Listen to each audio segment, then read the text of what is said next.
Hey there, folks. Welcome to Spectrum Pulse. We talk about music, movies, art, and culture. And today we've got another compilation. The previous two, they've been about the stuff that I like or dislike. One of those compilations is currently down for a copyright strike. Don't worry, it will be back. But this compilation's special because it's all about you. Yeah, this is something that I wanted to do for a while. This is my compilation video of my most contentious reviews coming off of On the Pulse in 2020. Now, why title it the way I did? Well, okay, it's half a troll, but also half a realization that if there are reasons why people have unsubscribed to me in the course of the past year, it probably has something to do with these 62 reviews. And yeah, there are actually 62 of them. And the funny thing is that they're contentious for a wide number of different reasons. It isn't just one thing. In some cases, it's most likely an album that I disliked that everyone else liked, or you'll run into cases where everyone liked an album and I'm indifferent on it. Or the fun cases where everyone disliked the project and yet I wound up really high on it. There's a few of those too. And also I want to recognize that a lot of this is built off of your response to my conversation around art.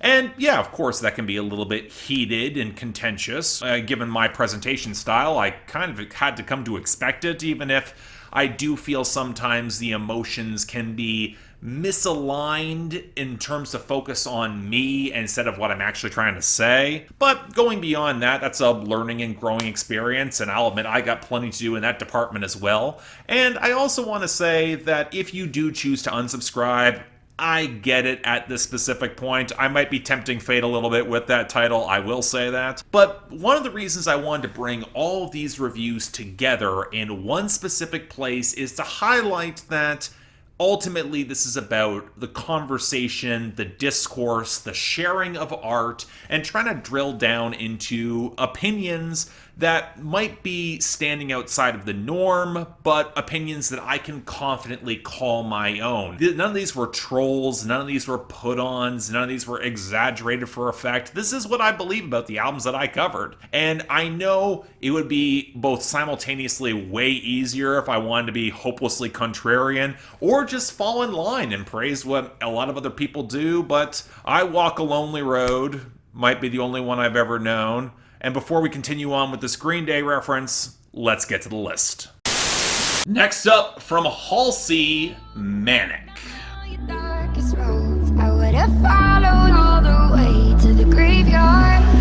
So about 2 years ago, I made the hot take on Twitter that Halsey would flame out with her next album and that paradoxically would be her most interesting music to date. I didn't expect to be as close to being correct as I think I am, because the popular buzz and rollout for this album has been kinda haphazard even before getting overshadowed by, well, the last project we'll be covering here. But I'd like to correct the implication that I wanted this to happen by making that take, instead of it just being a frustrated observation about the limited lifespan of your average pop star struggling to know herself. And that's the thing about Manic. It's not a bad album by any stretch. Hell, I'd probably call it her best. But if it wasn't for Without Me being dropped in the middle of it, which is comfortably the worst song on the album too, I should add, it'd have the searching feel of a genre-twisting indie pop experiment searching for identity and clarity instead of a selection of bona fide surefire hits, which makes it a lot more interesting for me, but also a lot less marketable. Now granted, that doesn't mean that there aren't issues here. The vocal mixing is really messy and inconsistent from song to song and doesn't do much to accentuate the richer instrumental melody outside of some of the bare keys, and when Halsey still doesn't have the emotive intensity or charisma of her more expressive pop peers like Lorde or Aurora or even Gabbie Hanna, that's still an issue, especially when she has to go on Twitter later and describe emotions she was trying to convey on the album that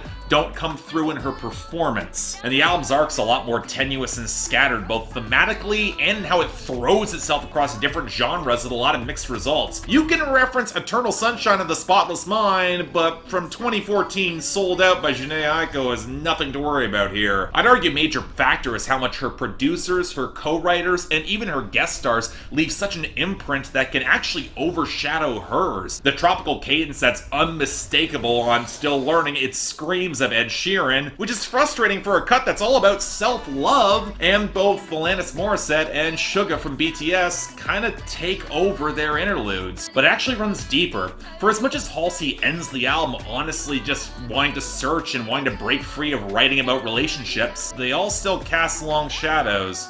And Halsey still strip mines a lot of that material for a lot of pathos, which still reflects a certain artificiality to all her vulnerability that she's putting forward, and that gets distracting. That being said though, as much as Halsey doesn't really impress me as a performer, and she badly just needs to work with one producer that can help her find a consistent sound, with cuts like 3 AM and 929, and especially More, there is a more defined, grounded honesty to her as a writer that's better framed. And if this is our first real glimpse of Ashley, yeah, you know what? I'm curious to hear more. This was good. 6 out of 10. Check it out if you're curious. And finally, from Eminem, Music to be Murdered to.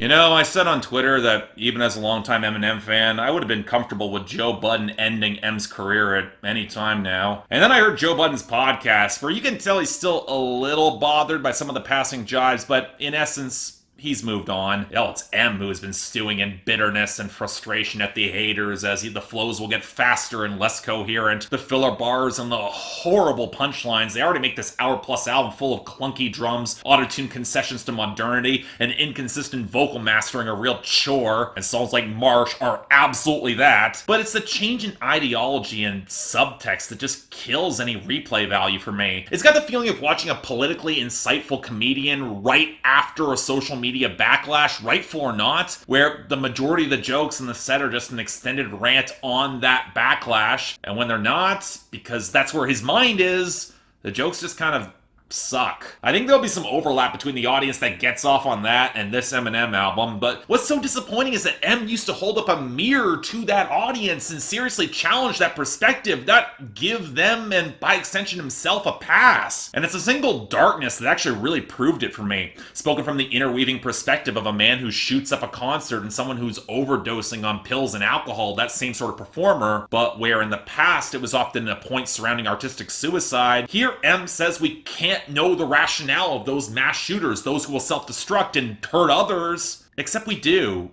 We've seen manifestos. More than ever, the ideologies are understood. And he knows that we know this, because if there's an artist who's explored white male psychopathy more, it's Eminem. So where the hell does that white privilege reversal on Leaving Heaven come from? And how did Royce let you get away with that, given his verse on You Gonna Learn? Where's the self-awareness? Where's the deeper deconstruction? Where's any sort of deeper personal storytelling beyond self-indulgent fantasies like Stepdad? The hookup jams that were cringy even when M was in his prime. Someone please tell him to stop working with Ed Sheeran, my god. But where even the most tolerable moments are facsimiles of songs that M has made before. Never Love Again? It's 25 to life, but swapping out hip-hop for drugs. Stepdad is a revenge fantasy that was more visceral and insane and more impactful in his first verse of Sing for the Moment. And I swear he's retold that same bad relationship song on In Too Deep and Farewell dozens of times now. What frustrates me the most is that Eminem is often the most distracting part of his own songs, where on Godzilla with Juice WRLD he'll spiral off beat into a ream of blisteringly fast filler and bad lines, or the weird penchant for dad joke punchlines that he'll then explain and then destroy any sense of darker atmosphere, or that he then will flash this ugly no apologies defensiveness that is not only monumentally insecure, it's also wildly hypocritical, because embracing the victim complex while framing himself as the winner, it's the worst sort of direction for him. I mean, why else did you assemble every member of Slaughterhouse except Joe Budden on I Will, and then fill your verse with Lord Jamar shots and dead baby jokes, and then still miss Joe's overall point about bad business by not giving Griselda the time of day to elevate them on your label, especially after their last year? They could have loved that push. But at the end of the day, again, like so many guys my age, Eminem was one of my first introductions to rap music and hip-hop culture. I think the big difference now is that I've moved on from that time and that limited perspective, and he really hasn't. Which for a rap nerd like him, me watching, it's incredibly disappointing. Especially when his tentative steps to modernize, they feel so clumsy and awkward, where those that he's inspired are now kind of passing him by. And you know what? That's his lane now. He's always gonna have that crew of white guy stans who will miss the point of that song and ride or die in that lane, but I'm taking the exit out. Especially when it feels like such an artistic regression across the board. This music ain't killing me or killing for me. I just really wish it could. Very late 4 out of 10. It's only for the stans now. They probably won't get that joke. Next up from Squarepusher, Be Up a Hello.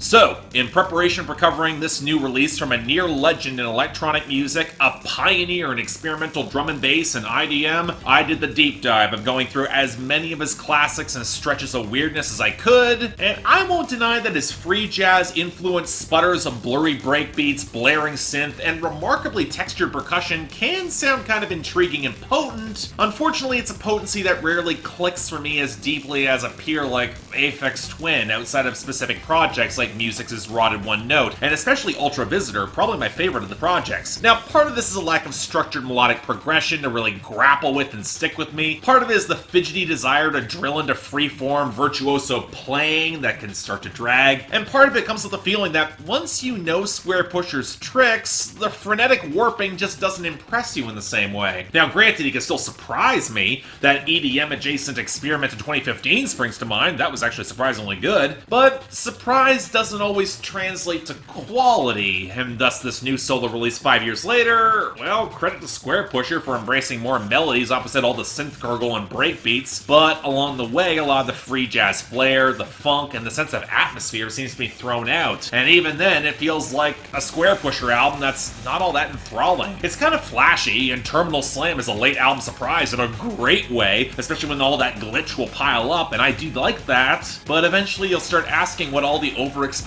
color really adds as the sequencing falters and you get the dreary ambient pieces, which is kind of frustrating. Don't get me wrong, I hear the appeal, and in scattered moments I hear where Squarepusher clicks, but I'm a little bit less than you might think. 5 out of 10, really just for fans at this point. Next up, from HMLTD, West of Eden. Luella, babe, won't you marry me now? Alright, so we got a debut act out of the UK, leaning into more of an art rock sound, so I was gearing up for some killer grooves, a lot of flair, even though some of the buzz was suggesting that all the best songs had been singles that were already released, but I hadn't heard any of those, so going in blind, how to describe this? Imagine a frontman working his best 90s Nick Cave or Marilyn Manson impression, but against softer and higher budget production that's splitting the difference between, I don't know, Kieran J. Callanan going full pop and entirely too much splashy genre experimentation, cribbed from territories as varied as J-pop, psychedelic desert rock in the vein of Tropical Fuckstorm and maybe a bit of surf rock guitar, and even trap, all framed with a pompous artificiality to make you think it's all being ironic, only to raise your eyebrows when the band says that it's not. Now, it's absolutely camp, and kind of makes me want to slide them in the similar category as acts like Electric Six. Nothing wrong with that, but it makes them a little bit more bizarre that they've got a major label record deal and reportedly come from a lot more money than they preferred to admit, which might explain why there's a serious lack of truly subversive punk rawness and punch here, and kind of adds an asterisk to songs like Loathe. Now, all this tends to be an experience that at best can be described as kind of patchy, and way more impressed with its style and stagecraft than any sort of substance, which can be fine when the album is splashing into synth pop like Mikey's song, or going for gothic vaudeville melodrama like on Nobody Stays in Love and Satan, Luella and I, or maybe even the wonky elegance of Why, but it gets actively annoying when this album mostly fails to say anything outside of a clumsy update on Antichrist Superstar 25 years too late, with less groove, less originality, and it's got the approach of spraying apocalyptic imagery at the wall and assuming that's going to be death, alongside your obvious camouflage for post-breakup nihilism. Hey, we've all been there. And out of all that mess, just kind of winds up decent, if hit and miss. Enjoy the flash, folks, because I don't see them sticking around for long. 6 out of 10, if you're curious. Next up from Roux, Supervision.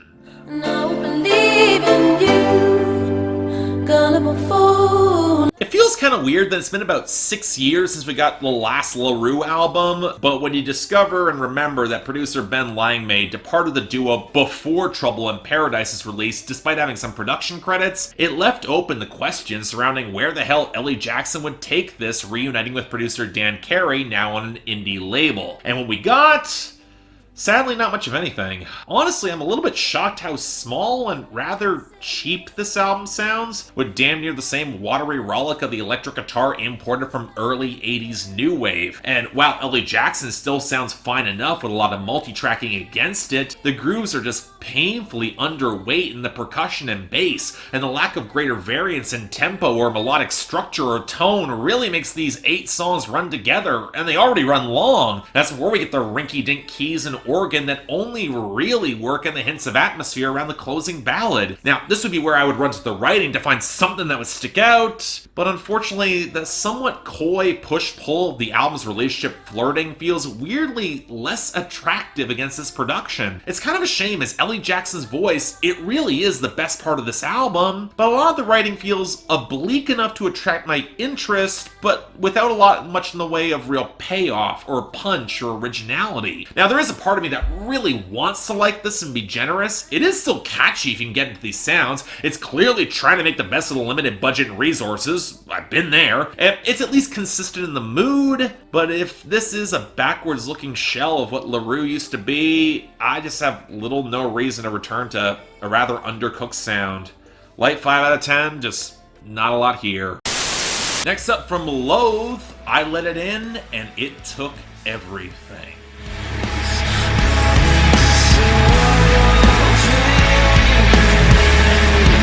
Okay, might as well establish this now. I'm not a metalcore fan, especially the modern brand where the gent progressions rule, there's a ton of tonal whiplash, and a lot of the lyricism hasn't left puberty. And of course there are exceptions, but I haven't heard many that have really gripped me. So when we get the sophomore album from Loathe, following a debut that would have been fine, I guess, if I liked metalcore more, and I'm kind of at a loss as the follow-up. Again, yeah, it's got the blaring blasts of synth and the discordant guitars, the unstable gent chugging, the switches up from growls to screaming to hazy murmurs that show the flagrant Deftones influence, along with the whiplash transitions that are a staple of the genre but leave me feeling kind of really cold, and that the whole of the crescendos and build-up gets squandered, and that further compromises the mood and tone, along with a general feeling that some of the drum lines and grooves feel kind of undercooked to really make this a pummeling project, and yet this is what some metalcore fans are so head over heels for? It's not that I don't like the genre so much as I'm not hearing that many fully composed ideas and songs that really work for me, which might actually be the point, given the lyrical themes flirt more with abstract imagery and fragmented struggles with mental health and depression, all amidst a chaotic and divided world and what might be a fractured, overexposed relationship. None of it seems entirely clear, and that seeming tumble towards nihilism might have been predictable, but also kind of tiresome. And you can tell that this album is leaning on being a little more impressionistic and abstract, but as such, it just feels increasingly torn between a lot of ideas, which even many of the fans have highlighted how split between the atmosphere and the chugging riffs this album is. And even if that's the point, the payoff feels kind of torn and muted. And yet, even though this isn't my thing, I never really hated it. I didn't think it was bad, so I don't know. Light 6 out of 10, if you're curious. Next up from Tame Impala, The Slow Rush. The popular indie explosion surrounding Tame Impala and Kevin Parker specifically has never made a lot of sense to me, because I've tried multiple times to get into this group and click into the vibe, but between Parker's weedy falsetto, a lot of messy production choices from the blown-out, blocky psychedelia of lonerism to the murky grooves of currents, and a lot of lyrics that frequently test my patience, I've just never been all that on board in the same way the critical establishment has. I like a few songs, but I'm generally lukewarm on Tame Impala's sound when I've heard so many other acts do it better, especially Temples on the psychedelic rock side. So when even the critics are a little bit cooler on the Slow Rush after a long 5-year wait, I was steeling myself for the worse. And let me preface this by saying it's not precisely bad, but I am mildly amused by the fact that Parker took so many years to hype up his next style of experimentation, and all we got was this sprawling project full of dated disco and soft rock, with the same overused blaring phaser effects and compression that Parker's been working for a decade now, along with some soft-focused vaporwave touches, flirtations with house, and even a bit of hip-hop, and more than a few glances at Ariel Pink. Except minus the killer hooks and genuine transgressive weirdness in the content and framing that makes Ariel Pink so damn potent. And yes, of course I get it's intended as more of a vibe album for me to just chill the fuck out and think about time passing and future memories or current events. And we just have to find love and forgiveness in the strange new world, which is quite the clashing sentiment with a musical style so thoroughly indebted to previous decades of psychedelia and sound. That's probably my biggest frustration with this album. For trying to celebrate being so forward-thinking and embracing the uncertainty that comes with the passage of time, nothing about the lethargic presentation and production where the influences are so blatant feel like it really is forward-thinking or challenging, especially given how flat and lacking insight and detail a lot of Kevin Parker's writing still is. Now, I will say for an album that is very much a wallow, it doesn't really have the sort of offensive moments that piss me off on Currents, but it also lacks the spark or glittery melodic punch that made up the best moments on Current, so outside of seemingly being released 6 months early, because this is an August album if I've ever heard one, just kind of lukewarm again. 6 out of 10, if you're curious. And finally, from BTS, Map of the Soul 7.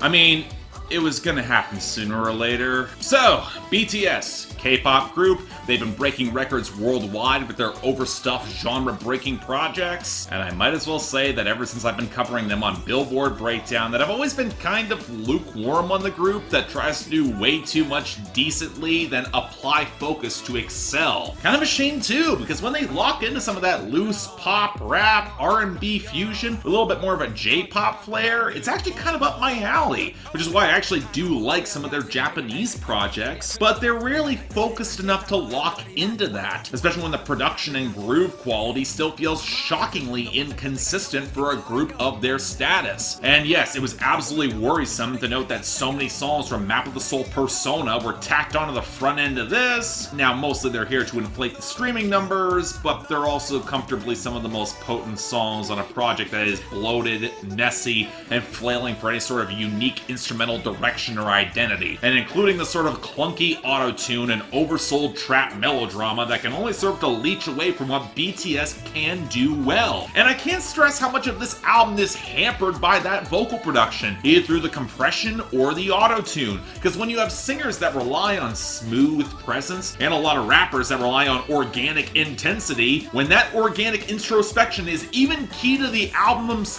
themes, why are you gonna neuter and smother both of them? And for a boy band with such huge presence, how is the layering and percussion sound so by the numbers and budget? Now, let me give them some credit. The more sentimental boy band moments tend to be fine, I guess. Almost enough to try and compensate for them having to be so hard against the haters, which I kind of struggled to take all that seriously. But that ties into my general feeling about how underweight this album is thematically. Because for all of its struggles with internal demons, the most we get is a drawn-out resolution was a lot of power of friendship and fans material that feels a lot more safe and brand-friendly than truly revelatory, which kind of kills any sort of deeper stakes and neuters the introspection for me. I mean, I hate to make the comparison, but for as much flagrant fan service as the Backstreet Boys made in their heyday in the late 90s, early 2000s, there was also some freedom to look a little worse, or compromised, or less than idealized, that I'm fairly certain BTS doesn't have, especially when you have songs like Respect that are more hip-hop and yet are all about fitting into the established hierarchy. And you factor in that with some really bad sequencing, an odd lack of personality on certain songs with the American collaborators are really obvious, and then a scattershot arc that doesn't quite come together. I'm just left thinking that BTS are more effective as a singles act than on albums like this, or maybe more EPs. Moments of greatness, you want to be able to crystallize those, but on a messy and underwhelming full-length project,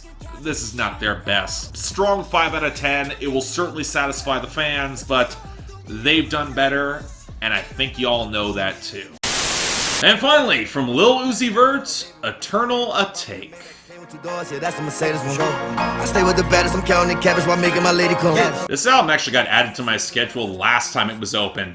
In 2018. Same patron who did it too, so thanks for your patience. But it got me thinking about Lil Uzi Vert's baffling and consistent popularity. So I went back and re-listened to the entire bloated mess that is Love Is Rage 2, and I think I get the appeal. I mean, at its best, the comparison that came to mind the most was Playboy Cardi. Utterly empty, sugary trap bangers with way more style than substance. And it's basically a crapshoot if the song clicked due to his utter inability to maintain a consistent tone in delivery or content. That's arguably the reason why EXO Tour Life has never really worked for me, because while it is a pitch black moment of existential horror in the party in the same vein that Just Dance by Lady Gaga is, it never fully nails that balance and tone. It's also a formula that's not built to last, so when Eternal Atake fell into development hell, I never expected it to get released, especially when the singles just kept flopping. But here we are, and you know, I'd probably sound a lot more impressed if Uzi's content or sound had really evolved significantly beyond piling on the spacey synths and the thinnest possible alien abduction framing device against your standard, although bizarrely underweight trap percussion. But those are really token changes for a project that in the streaming economy,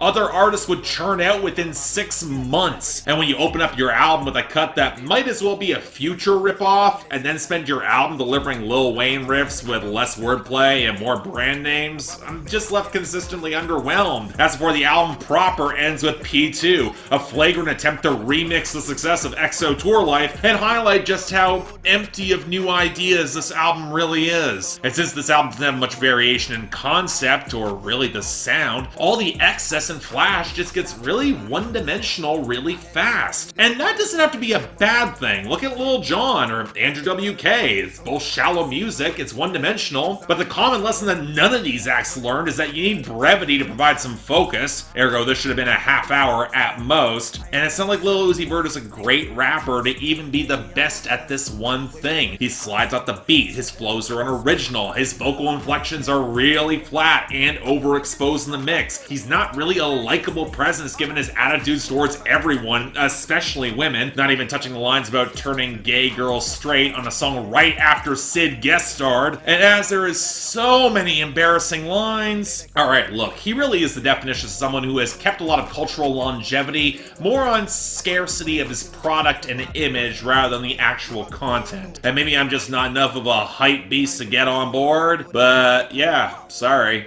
I ain't impressed by this. 4 out of 10 for the fans, and I know there's a lot of them, not for me. Next up, from Code Orange, Underneath.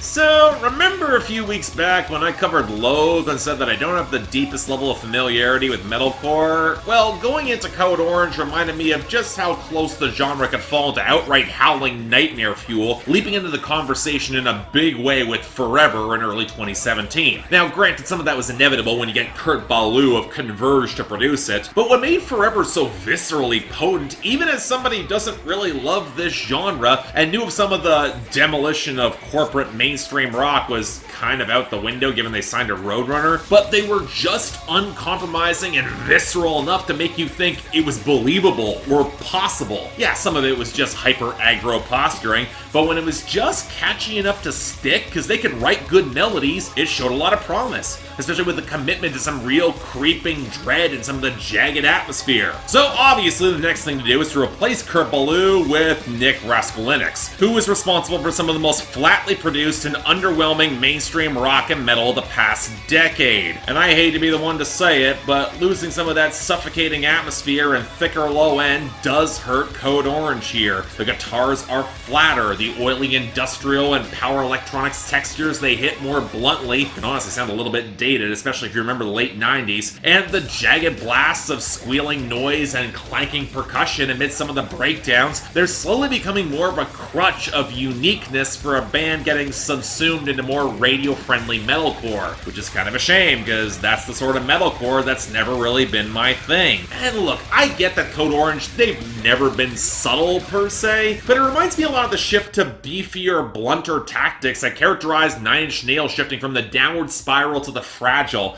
and it just does not cut as deeply for me, even if this approach does give their melodies a little bit more space to breathe, which is a good touch. Some of the cleaner songs are actually pretty solid. And yet, I'll be blunt, the songwriting doesn't really save them much here either. I do appreciate a band not really trying to make the anti-social media album, but rather one that shows how social media has revealed what's been lurking beneath us all along, which builds on a lot of themes for forever and makes some potent points surrounding online shaming and stalking. But there are also definitely moments where a reactionary angle seems to slide in with lines like "the tabula rasa has been harmed," and the hyper-aggressive posturing starts to become a little bit harder to take seriously, especially with the continuous broadsides that are being leveled at the industry when the band is now compromising to that industry. But as it is, again, not my genre, take everything I say with a grain of salt, but this feels like a compromise for a band that's trying to do everything but compromise, and at least to a good but kind of jarring listen. Strong 6 out of 10, but again, this genre's not my thing. Take it with a grain of salt. Next up, from Niall Horan, Heartbreak Weather. You don't break them, but it hurts so bad the way you bend them. So I want to say right now that Flicker was the sort of project that really caught me off guard in 2017. I had zero expectations that it'd be good at all, let alone a great solo pop debut that put Niall head and shoulders among not just One Direction, but the majority of mainstream pop. Yes, the influences and especially the Fleetwood Mac worship were obvious and blatant, but married to some really strong songs underneath, and the project has held up for me. And thus going for a more expanded sound in his sophomore album, I had expectations this time around, especially with Nice to Meet Ya being the underappreciated powerhouse that it was, and Heartbreak Weather is just as good as Flicker, if not better. For one, it's a more varied and explicitly modern project. The rock-solid compositions, they could get a little bit sleepy on the back half of Flicker, and the balance in terms of tone and tempo across this album is way more consistent, spacing out the ballads with the more upbeat or anthemic moments, especially with those coursing bass grooves that balance out some of the heavier percussion. And while you can tell there are glances at Ed Sheeran and Shawn Mendes's templates in the production and cadence courtesy of the Teddy Geiger and Tobias Jesso Jr. co-writes, maybe even a little bit of the 1975 as well as circa 2016, Niall, he'll actually get a little bit rougher and louder than all of them, which can have some mixed results with some blown out mixing around the vocals, but it's a minor gripe, especially when his hooks will place him in a different ballpark. But what elevates Niall further is something that's very different in modern pop these days, especially from male artists: emotional honesty that still feels grounded in mature confidence. I mean, that swagger can feel kind of old-fashioned, but when you consider how many of these songs circle around the uncertain, questioning moments beginning a relationship, either starting fresh or more commonly from an ex where there's still some messy feelings, there is modern framing and context, and it's really refreshing. And while you would think 14 songs of this would start to get a bit repetitive, Niall is surprisingly solid at keeping the emotional through line consistent but varied. From the nervous butterflies that comes with something new and exciting to the sweeping moments of pure ego that he could actually sell. Although it really locks in when we get the conflicted frustration trying to move on, and yet by the end of the album, the big swing to try to recover that old relationship that even he knows won't work, and inevitably pushes him back on the road again to keep on trying. So it winds up being a bit of a tempestuous album, but it's a great pop rock album all the same. No sophomore slump here, strong 8 out of 10. You guys are gonna discount this? Don't. Check this out. And finally, from J Electronica, a written testimony.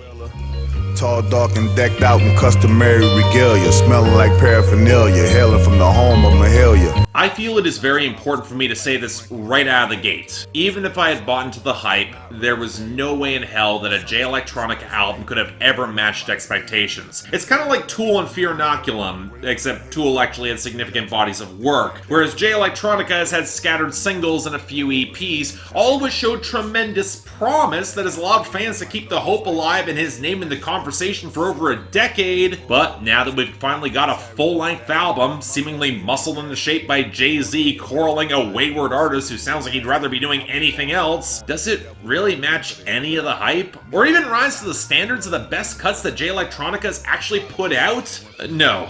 I'll be blunt.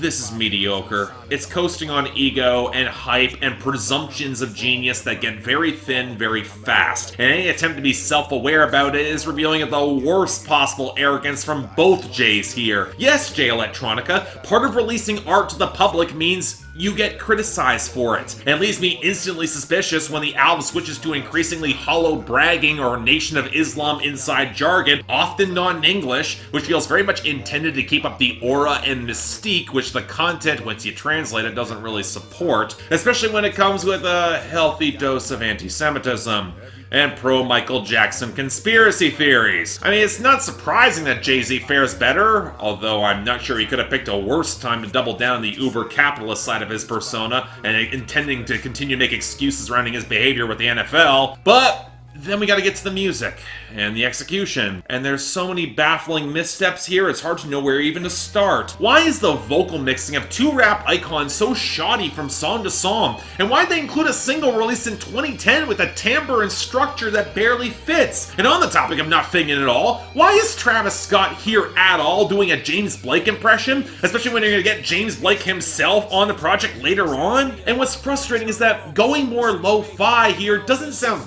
that much experimental or weird, especially if you listen to a lot of underground hip-hop where this barely scratches the surface, but it doesn't match with the content. When Jay-Z had no ID for 444, the rougher, sample-driven backdrop, it made sense for a more introspective and personal project. Here, the production doesn't match the opulence of the flexing nor the mystique that it's trying to cultivate. And with so many crowd cheers that are peppered in, where a lot of the beats that are left running with plenty of space for more verses, it just feels really self-congratulatory and not earned. And when you factor in how they import a hook from 2010 to actually have a good hook, and how a lot of the percussion and samples feel really shoddily mixed, and how the project has no sense of momentum or any songs that come close to Exhibit A or Exhibit C, you know, I think back to Dr. Dre's Compton album from 2015, and how many people were just so unsatisfied with it, or just outright dismissed and forgot about it because it could never match the expectations from Detox. But I still love that album because it expanded the focus and had such a lush, vibrant world that stacked up the great verses and performances where even if you could obviously tell who was writing for Dre, it was at least trying so much harder than this in the content.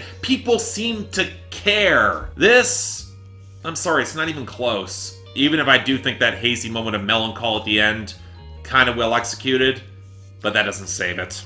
Light 5 out of 10. Yeah, even as someone with no expectations, I was disappointed with this.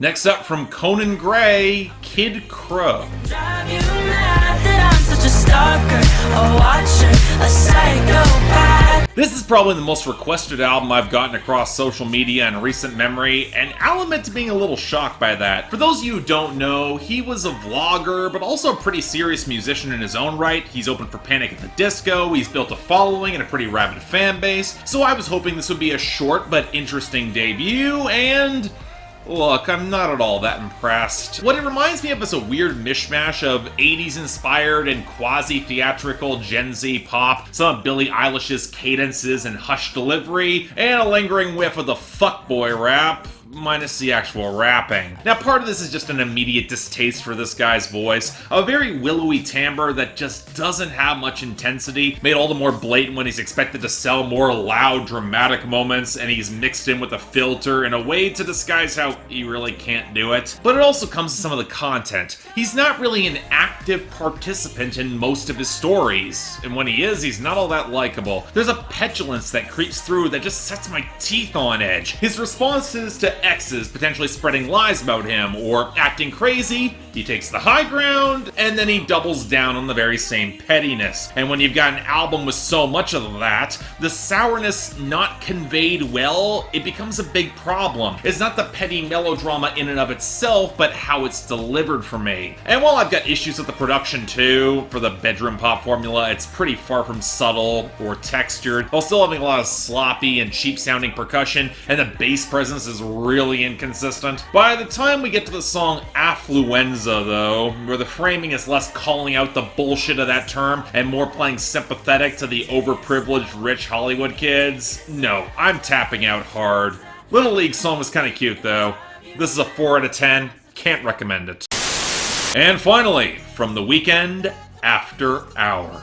All this money and this pain got me heartless. For life, 'cause I'm heartless. There's a part of me that feels weird reviewing albums by The Weeknd. I tend to be really positive on the singles or a few scattered deep cuts, but I'd also argue he hasn't really made a fully great project since Thursday or Echoes of Silence. And thus when I saw the avalanche of hype for the new project riding some of his best lead-off singles to date, I was excited, but I also knew to temper my expectations. And that might have been the right idea, because while this album is probably his most cohesive to date in terms of flow and theme and idea, it doesn't seem to have any obvious duds in the same way previous projects did. Why do I have the strange feeling that this should be hitting me way harder than it is? I know The Weeknd got criticized on his last two albums about going too pop, but at least provided him an incentive to structure some tighter hooks. What I took issue with was falling towards lethargic, softer sounds that could get really tedious. This is not that for the most part, but that's because The Weeknd is embracing a suffocating, flagrantly 80s inspired synthwave palette that often feels cranked to the most massive size possible. Not always to the album's benefit, I should add, when the cheaper trap drum machines are mixed just as tightly right at the front, and that's not even touching on how many swampy layers The Weeknd's voice is drowning in. I mean, it sounds expensive, but it's also overmixed to be a lot at once, and I can't deny that it doesn't quite have the same bite as some of the rickety, darker atmospherics I've loved from him. More than ever, it's a project that wants to envelop every corner of the experience with The Weeknd's fractured, reckless angst, with no guest stars or other voices in the room as he claws his way through a bad relapse, and the brutal conflict between his own rapacious urges and the fragments of better judgment to let this girl just move on with her life, especially when he knows just how much of a hall of mirrors he's wallowing in and could drag her back. And the moments of shameless excess like the lead-off singles and Faith, and even the heel turn on Escape from LA, if enough structure is there to support the atmosphere, it works incredibly well. But let's not ignore how this is not an unfamiliar arc for The Weeknd. This is territory he's touched before, nor is the writing as detailed or as flagrant, which can make sense in the numbness of an overdose, but it also means chunks of this album can run together pretty fast. But at the end of the day, The Weeknd would prefer to tear away this relationship for good, even if it leaves him bleeding out. That moment of self-sacrifice that doesn't feel really earned after the gaslighting and repeat after me, but it does make sense on a project that's drowning in its own ego. And you know, even if that's the point on the project, it is probably his best since Trilogy. It also reminds me a little bit of Phantoms by Marianas Trench as a coda to an established story that frankly should have ended sooner. And even if that's the point too, to me it's not quite a transcendent experience. It is good, not quite great yet. 7 out of 10 though. You probably heard it. Check it out. And finally, from Dua Lipa, Future Nostalgia. And you know I got you, so come up, come up, come up. Let's get physical. It feels weird for me to say that I was slightly ahead of the pack when it came to Dua Lipa, especially when the whole world seems to have gotten on board to hype Future Nostalgia as a true moment that puts her on the A-list. Now granted, while I liked that self-titled album a lot, I was also very conscious of its shortcomings. The production was inconsistent, I was hoping for a little more lyrical detail, those added elements that would really help flesh out her unique personality, as she did tend to wear her influences on her sleeve pretty strongly, and which I'll admit had me questioning a move to embrace more of a full 80s pastiche, as was implied by some of the singles, but this isn't quite that. Hell, the title track features a pseudo-rap delivery that isn't far removed from early Kesha, and Good in Bed is basically a mid-2000s Lily Allen song. Not a compliment, by the way. But that's the odd thing about Future Nostalgia, is trying to convert the reference of Dua Lipa's obvious influence into more, in order to force that comparison and draw strength by association. And I'm not always sure that's a benefit. Lady Gaga did it too in 2010-2011 with all the Madonna references, and I'd argue that didn't exactly age well. That's one reason why Future Nostalgia feels like a bit of a lateral move for Dua Lipa as a pop album, because it only really hits transcendence when it amplifies the best of that parallel source material, which is why Physical might be on par or even better than Olivia Newton-John's version, and Love Again takes its Gaga-esque pop nerd side to vamp magnificently off that White Town sample. That being said, there is a part of me that wishes Dua Lipa would give her melodies as much development as the fat bass lines. There's a well-balanced breeziness to the best songs and the best grooves from that self-titled album that the slightly faded and paradoxically kind of overmixed disco focus here doesn't allow the same way. And while we're in that territory, I can't really say the writing took the step up for which I was hoping. I don't mind the songs about falling in love hard, knowing the likelihood of it all blowing up in her face, because Dua Lipa can sell frustrated dread and forceful exuberance well, but it starts feeling a little one note until the final two songs, where the sex is the only thing holding it together on Good in Bed, and that feminist call to change that is Boys Will Be Boys. Which, yes, it's obvious. It's intentionally designed to be provocative in its language. It's pissed off the people for which you would expect. But not only does it switch things up kind of nicely by the end of the album, it's a welcome bit of hard context to the inherent risk of her loving this hard, especially when she now has a platform and people listening. The kids aren't all right, especially by the messages that are being passed down. She wants to correct the narrative. I can't blame her. But overall, really good pop album, but again, a bit of a lateral move. And while I'm convinced Dua Lipa has a great pop album in her, outside of certain moments, I'm not sure this is it. I'm happy it's gonna do well though, and you know what, so very strong 7 out of 10. Absolutely worth hearing. Make sure to take time, check this out. A lot of fun. Next up, from Yves Tumor, Heaven to a Tortured Mind.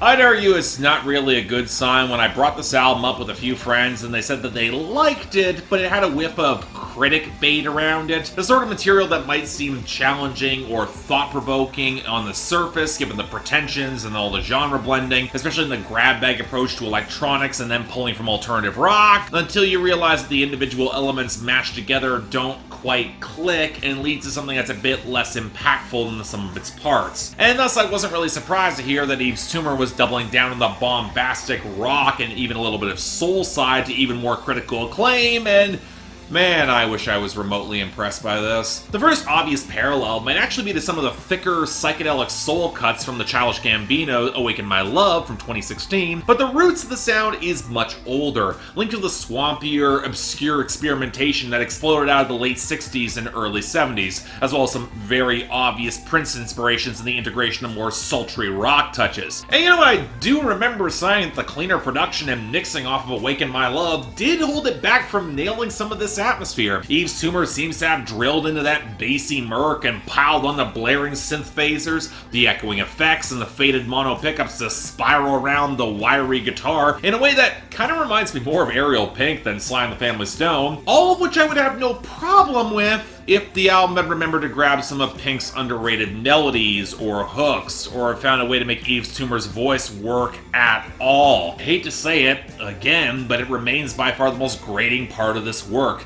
It's creaking, it's nasal, trying to project presence but positioned too far back in the mix to command the song, and possessing rather limited expressive range or visceral power, which, if it wasn't for the occasional blast of noisier fuzz, I'd also say is true about the guitars as well. Hell, there are points in the album where he almost sounds a little like Lenny Kravitz or another import from mid-90s alt-rock, but that might be more because of the swaggering bravado in some of the subject matter, which, you know what, certainly fits into the hornier side of late 60s psychedelia and soul, but as such can feel weirdly undercooked and kind of awkward with some of its loverboy preening. It pulls from glam there, but it's not doing the Kyle Kraft thing, unfortunately. And we tack on too much compression and a weird lack of dynamics, and you know what, look, if this brand of vamping is up your alley, I can understand the appeal, I hear the quality, just not for me.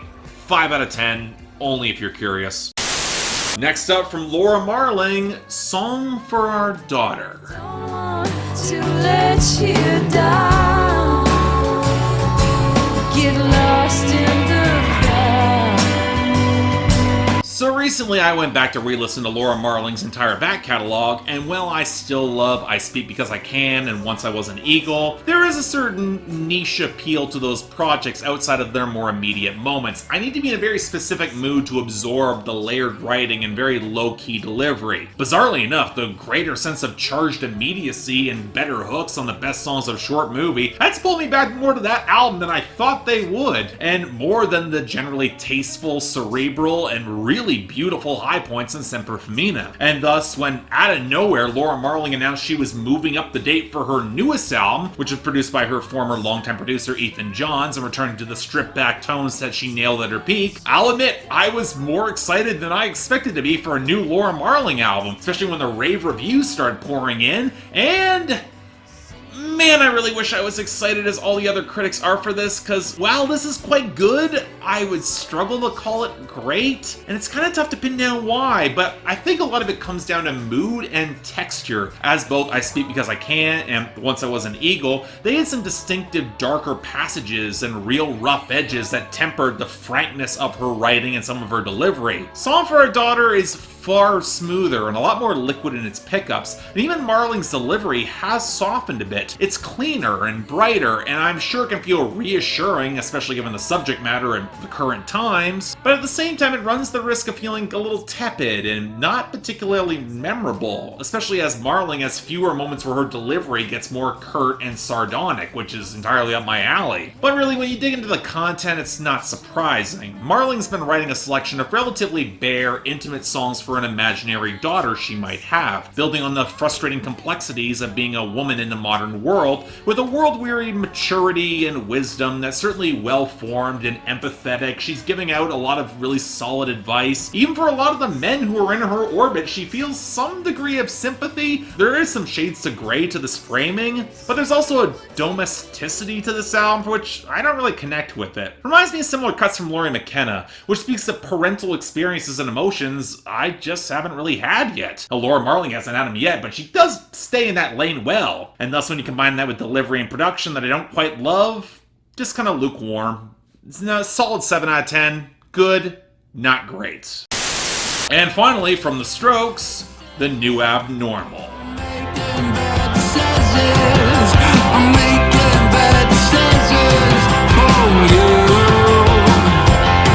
Here's a question. Is it fair to compare The Strokes anymore to their first two albums? I don't know if it's fair, because they do the same thing with Weezer all the time, but I think there's a significant difference between The Strokes losing their luster after Room on Fire and the backlash to Pinkerton and the loss of Matt Sharp on bass. Now for me, it's actually pretty simple. With each successive album, the tempos got slower, Julian Casablancas has sounded like he'd rather be doing anything else behind the microphone, in this case the voids, which are a very different animal, and the hooks were becoming more spotty and inconsistent.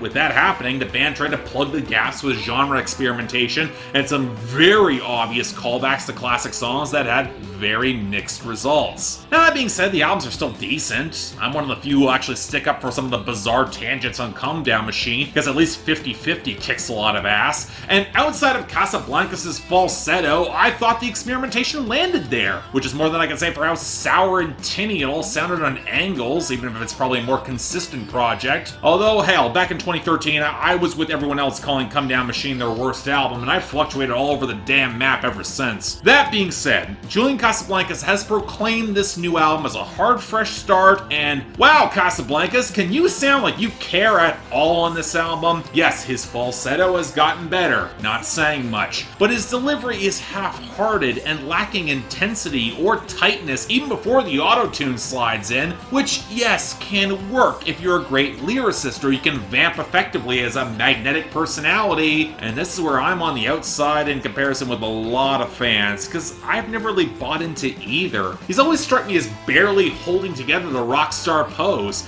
and a lot of the fun on the best albums came from how he desperately would strong-arm the songs into making them seem believable. So if it sounds like he's not engaged or he's coasting, I stopped caring. But maybe, you know what, maybe that's not fair, because there are moments where he does start hollering opposite production and grooves that don't flatter any of it, which for a band that's always relied on a hard veneer of cool, it's a really wonky mismatch, like on the slick new wave of Eternal Summer that blows off a good groove to turn into void zest squonking with a terrible ending. Even if thematically was the point, it didn't sound all that good. Now this leads us to the synth choices and some of the lead guitar tones who were chosen. How is it possible for a group with such great compositional instincts? Let me stress this here, there are catchy songs, and yet they keep picking the most blaring, oily blast that can't match the more sinuous presence of the grooves if they try like that synth line on the Brooklyn Bridge to Chorus. And while the choices are more consistent than previous projects, they aren't consistently good. Factor in lulls that seem to show the band constantly on the cusp of running out of gas, not helped by a lot of songs that run long and a serious lack of some good transitions. And I'm stuck looking at the lyrics or anything to really hold on to, desperate times. And while I'd argue social populism is a really weird look for the Strokes, I was more interested in the consistent meta-text and anxiety that reflected angst at the band fractures and never reaching past glories. Which brings me back to my question. Is it fair to the Strokes to compare them to their first two albums? They're clearly anxious about that. Well, here's my answer. In sound, of course they were going to evolve, but I'd like to think they knew their strengths enough to expand from that. And even here, you can tell Julian Casablancas is second-guessing some of those strengths. I don't know, maybe it works for the right audience. Unfortunately, while it's still decent, sonically, doesn't quite work for me. Light 6 out of 10, if you're curious. Next up, from Boston Manor, Glue.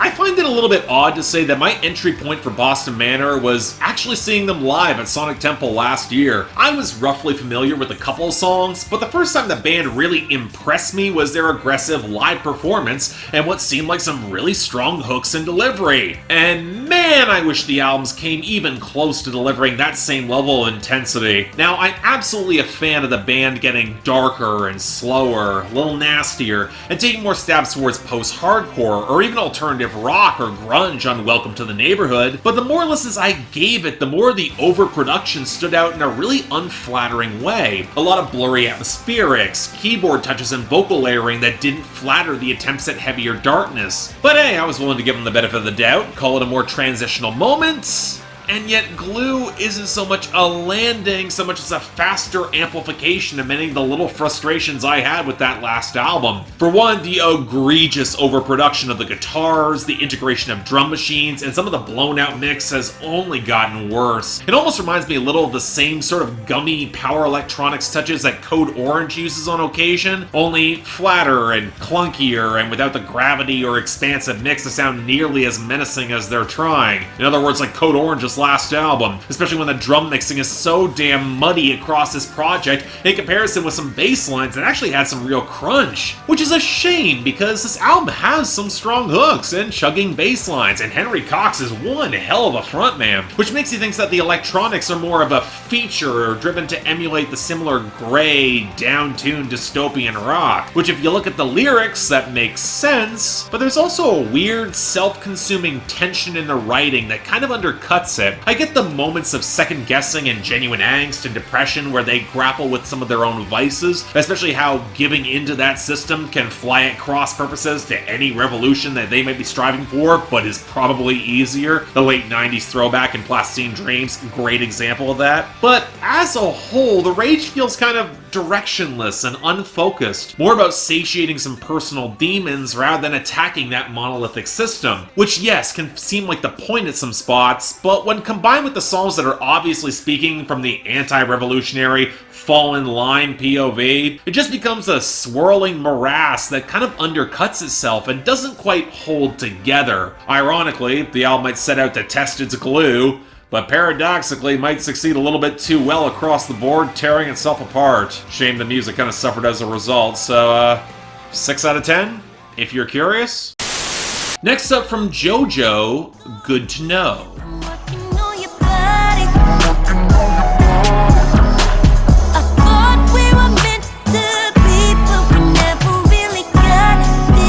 Honest question, It's 2020, and outside of 2000s nostalgia, which is still odd to think about, why is anyone still checking for Jojo, especially as she's outright embracing the same sort of cooing, trap-inflected pop R&B that's so by the numbers across the industry right now? I covered one of her new singles in my song review series on IGTV, at Spectrum Pulse, Beat the Rush, and at best, forgettable. And spoilers, so is a lot of this album. Not even clocking a half hour, but really showing how Jojo continues to struggle to find a distinctive lane that can flatter her vocal tone. I said this about Mad Love, and it's just as true here. Jojo can sound really flat and pitchy without a lot of vocal control or a sense of subtlety, but that can work where she's allowed to belt or cut loose. A lot less so when she's stuck playing for a Summer Walker retread, where all the pitch correction not only makes her sound worse, but she just doesn't have the sort of enunciation or control or a sense of mood. And that would all assume that she's got production that can hold its own, but since she's now off Atlantic and thus doesn't have access to name brand producers, we're stuck with a lot of watery, tinny minimalism and off-key guitars, cheap-sounding percussion clicks, and really questionable overdubs and multi-tracking that are not really well supported by the rest of the mix, with a closing track bringing in a bunch of strings for an okay ending ballad. Now this would be where the content might step up,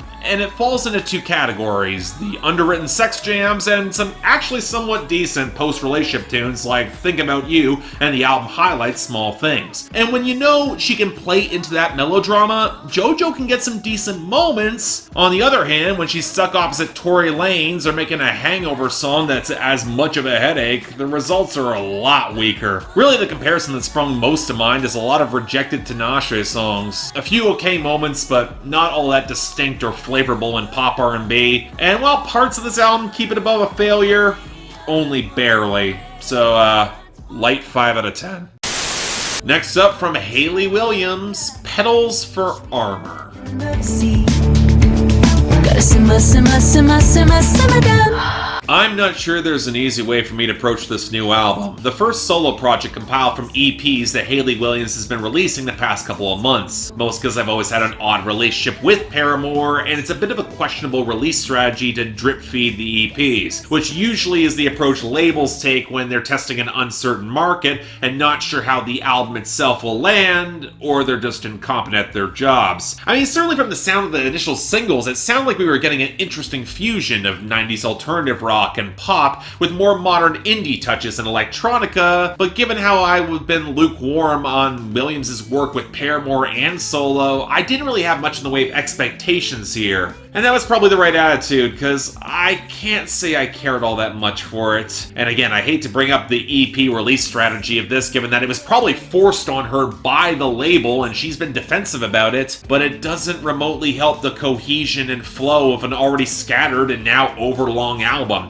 This is a project that absolutely could have been trimmed back a little. I mean, I cited 90s alternative as the initial influence, but that actually fades pretty quickly in favor of some of the jazzier side of mid-2000s adult alternative, a bit of new wave, some really striking parallels to the percussion-heavy cuts from Fiona Apple, but most strikingly, a lot of sophistopop. And the collage of influences leads to an odd fit. It doesn't quite have the edge or smolder of any rock angle, but the thick, often overwhelming bass presence against an almost buttery mix doesn't really develop much in the way of subtlety, which also doesn't clearly match compositions that are going for that sort of restraint. It doesn't help that the majority of the lead melody lines are pushed to Williams' voice, and I'll admit at the subtler moment she sounds really good, but she's not exactly a tight or intense vocal presence, and that louder, yelpy moments don't flatter her delivery, or just leave me wishing the guitars had some more bite to back her up. And I can go on with how a lot of the production feels kind of jerky and uneven. Nearly all the filters layered over the percussion and vocals feel like mistakes, and only serve to detract from more of a promising organic vibe. But you don't focus this much on the lead without looking at the lyrics, and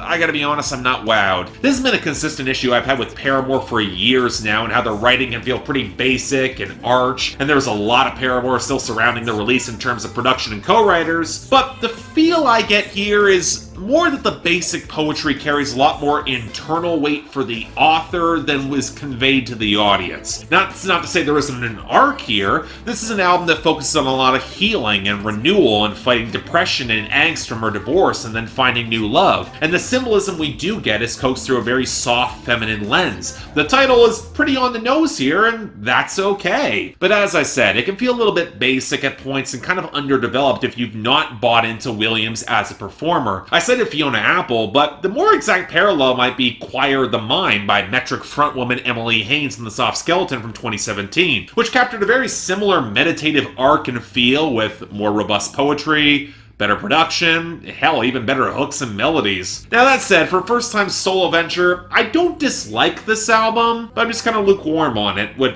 paradoxically might fit the vibe even more, but still leaves me with a 6 out of 10. If you're curious, it's worth hearing. Check it out, maybe? From Gabbie Hanna, Bad Karma. Are you sure you're ready for the fall? Out!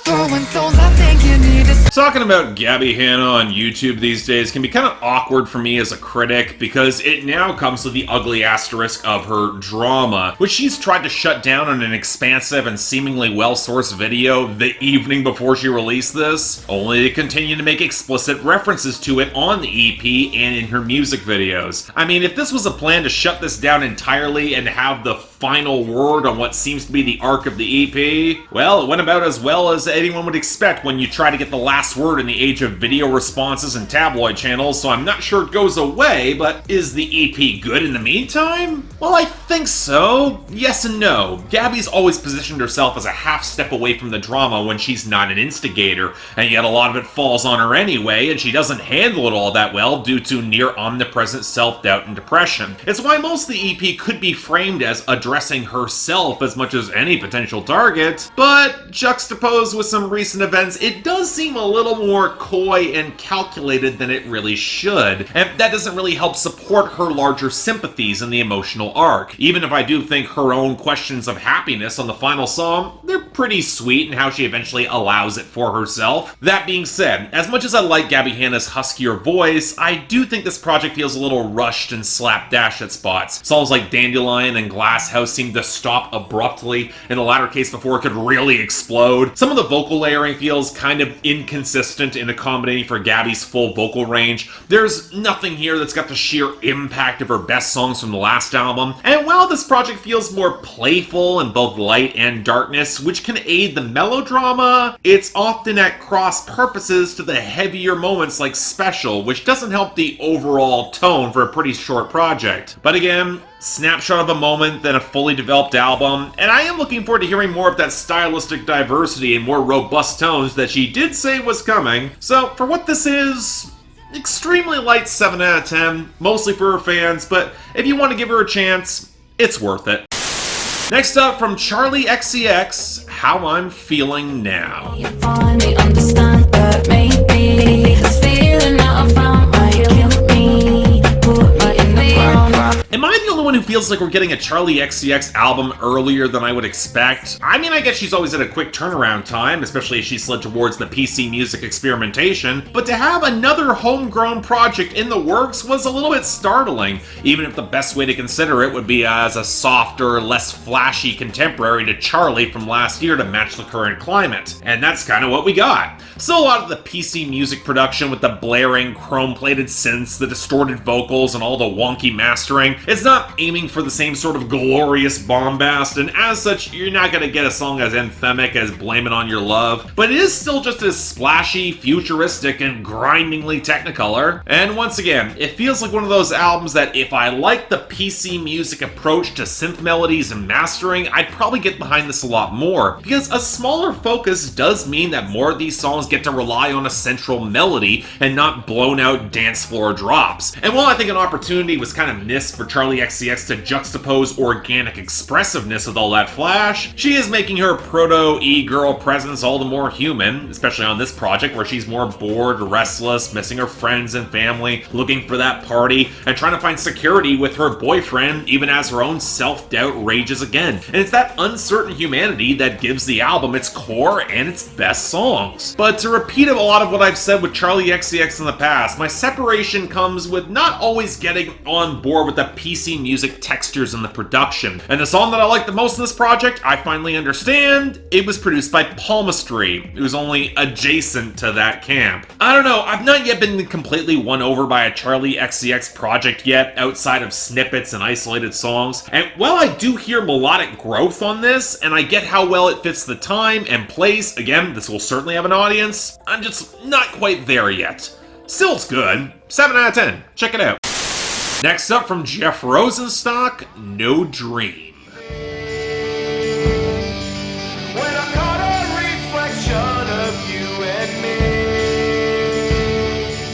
Jeff Rosenstock albums always seem to drop at the opportune times, don't they? The timing and the searingly potent but nuanced catharsis that both Worry and Post delivered felt like such gut shots at that time that I've seen punks pause a couple months later to really consider how much those moments held up. And while the answer there has been a little mixed, Worry is still great, but Post is kind of patchy and probably got overpraised by a lot of folks hopping on the bandwagon, and I include myself in that. But I was curious how well No Dream would hit in a pretty weird point when time itself started to morph into an amorphous blob in increasingly irrelevant moments. And, well, there's a similar feeling that I have that across a number of Jeff Rosenstock's songs, I'm starting to notice it. They're smart, they're punchy, they're really potent on impact, but they don't have a lot of staying power, and we start to repeat themes and ideas from previous albums for more broad appeal, it becomes all the more obvious. I mean, the best moments on Worry, they worked because they were specific, whereas for as much as I like his self-flagellation at Fame and indulging in the system at Patches where Richie kinda hates himself, by turning inward so much, the songs don't quite have the same firepower by going for generalities. And while the through line of anxiety and exhausted depression, it's got relatability and firepower, if only because Jeff Rosenstock is gonna howl through it, it can start to get actively draining, from the dilapidated tours to just how much cynical participants in the system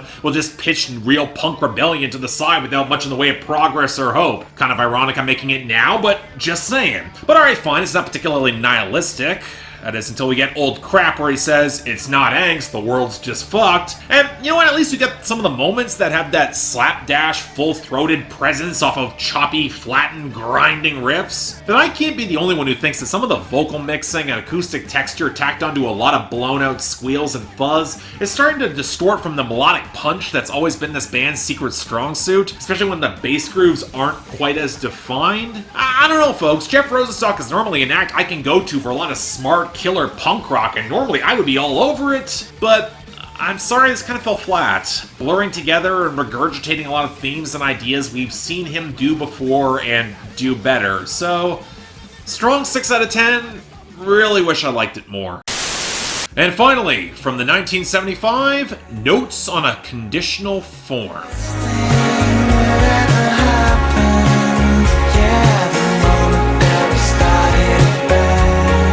Let me get serious for a second. After the end of last year, I didn't know if I was going to be able to listen to the 1975 in the same way again. No, I'm talking about 2019, not 2018, where I was just burned out at the end of that year and had to struggle through an overlong, frustrating slog that had its high points but also its cavernous lows. No, in 2019 I actually saw the 1975 live, and they were excellent, better than I had ever expected, to the point where some of the songs from A Brief Inquiry to On-Run Relationships, they actually sounded way better. But after that, I actually had a really bad breakup with the person I was seeing who was a huge fan of this band. Anyone who saw my videos in the last months of 2019 understood the emotional toll that took on me, and it left me at a point where I was genuinely worried if some of those scars would prevent me from hearing the music in the same way ever again. Now, thankfully, I don't know if it was the distance or therapy at the right moments that let me help achieve the right kind of closure, but my opinions on the 1975 are stable. And thus I was dreading another overlong, auto-tune bloated project that had been delayed countless times. The rollout's been terrible. And let me make this clear. This is absolutely too long, bloated with the dreamy post-rock digressions that are less explosions in the sky and more the August Rush soundtrack, or forays into jungle-inspired electronics or some blatant pulls from Jamie XX that add up to far less than the sum of their parts. If anything, they sound more like the placeholders or interlude music played between stage changes at a concert, and they don't need to be on an album. But even focusing on the more conventionally structured songs, well, if you were expecting more of the frenetic electronic rock energy of People, be prepared for the bait and switch, because there's nothing close to that here, as the rock sides of this album either flirt with even more restrained, easy listening pablum, or slightly more blown out tracks that make me think that Matt Healy is full of even more shit than usual. He may have said in interviews he's going for pure pop stardom, maybe even getting a bit subversive, but normally that comes with stronger hooks and less obvious pulls from modern bedroom pop and emo, maybe even with a splash of dream country to boot. Factor in some truly abysmal sequencing, and the most stark observation is just how much this album sounds assembled from a half dozen different recording sessions where none of the ideas really coalesced into much, and where Matt Healy, on which a lot of this band's firepower and charisma depends, like on the last project, seems a lot more willing to fall into the background with listless delivery, auto-tune, and pitch correction. You can tell this was a troubled production. And all this takes us to the content, and you know what? I'll say this. I'm almost kind of glad the bait and switch of People happened so early for the rest of the album to wallow in half-formed midnight debauchery where thoughts and emotions are as fragmented as they come. It kind of dispels the illusion that they're trying to make grander statements than they can conceivably otherwise land, where even they try to blow off people taking them all that seriously for their politics on Roadkill, as if a band that's made political statements should be expected to be informed on what they're talking about, or have better timing, Healy. But that's the thing. If they were just going to stay in the blurry, drunken, half-earnest millennial haze, a more textural experience than grounded one, I might actually get behind it. But then we get these starkly earnest moments like Jesus Christ 2005, God Bless America with Phoebe Bridgers sounding excellent, or like Nothing Revealed, Everything Denied, which sounds like a call-out to acts who aren't challenging ideas. Might want to look in the mirror here, guys. Or the straightforward love letter to the band on Guys, or If You're Too Shy, Let Me Know, which is the most obvious 1975 sounding song on the album. It's the most direct, and it's also easily the best. I'm left questioning how any of this adds up to a lot more. I mean, the best moments are the most direct, they're the most punchy, but they're also fewer and far between amidst a deconstructed formula that doesn't really add up to anything more, and really doesn't challenge any ideas or power structures. Healy has gone on about how subversive they want to be in their experimentation so he doesn't get bored, but when your subversion doesn't land any punches amidst some more direct moments that do, it only reinforces the feeling of a band that's believing all their own hype, but not really holding themselves to any sort of refined standard as a result, or actually taking a real stand. And honestly, that's their prerogative, but it doesn't make the album feel any less bloated, fractured, formless, and lacking even the best moments of A Brief Inquiry. So even if I don't think this has the complete duds of that album either, like Love It If We Made It, which is still a terrible song, I'm still giving this a 5 out of 10. And maybe even some of the fans are lukewarm on this one, because it is not as catchy. I don't know. Choice up to you with this one. Take whatever notes you want. Next up from Sports Team, Deep Down Happy. Ashton Kutcher will be laughing at you. I just wanted to be your Debbie Moore. It actually took me a second to recognize that I'd already talked about this band once before in my song review series on IGTV, at Spectrum Pulse, like and follow, Beat the Rush, where my initial impression was that they were a younger, yelpier, slightly less thoughtful Parquet Quartz, and now covering their debut album after a strew of EPs.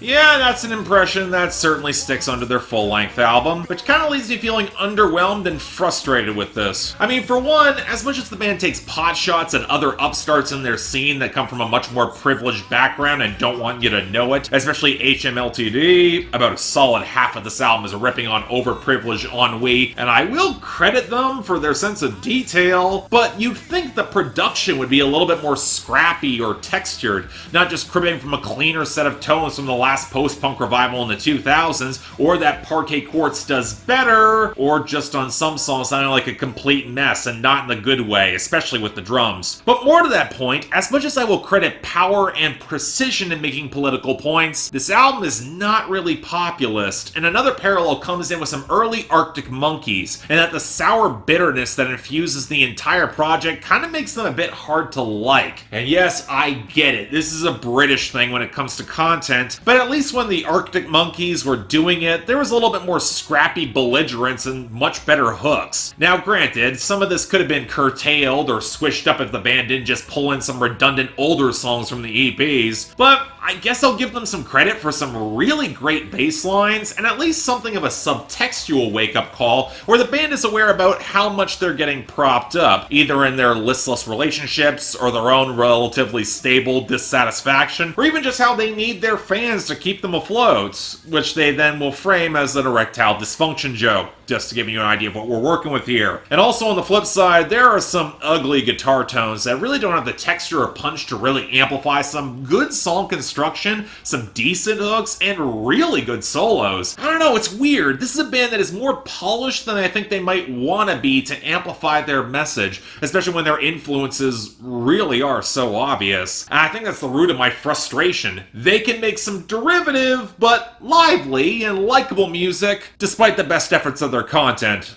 So I'm just kind of lukewarm. 6 out of 10, take it or leave it. Next up, from Chloe and Hayley, Ungodly Hour. And that's just how we do it, yeah, that's just how we do it. I'll admit I'm a little bit surprised I missed talking about Chloe and Hayley the first time, given that the duo got started on YouTube, and when one of their covers got noticed by Beyonce, she signed them to her label directly. Along with a lot of acting side projects, the duo released their debut album in 2018, which I'd actually say is pretty good. A little bit underwritten, kind of patchy, but they had great harmonies, and the production was more varied and eclectic than I would have given them credit. So I did have some expectations going into this, and I kept wishing I liked this more than I do. Kind of the story of this week. And it's actually kind of tough to pin down why this isn't clicking as strongly. I think at least some part of this comes to the production. I've said it before that I tend to prefer a more earthy, organic tone to my R&B. But if you're gonna go for the obvious drum machines, maybe not have them sound so obviously clipped and canned, especially juxtaposed against how sweet Chloe and Hayley's voices sound. Now granted, when you consider how their vocal production doesn't really give them a lot of room to breathe, either against melodies that can sound really wonky or off-kilter. Scott Storch's production credits are all over this, and you can kind of tell, and as someone who didn't really like what he gave Beyonce back in the 2000s, I'm not really a fan of what he's giving her proteges here, and I'm not always sure this production flatters their weirder, more varied influences, which actually go a fair bit beyond R&B and do come through in some of the compositions. Hell, Chloe herself has production credits, and I'd argue she delivers more here.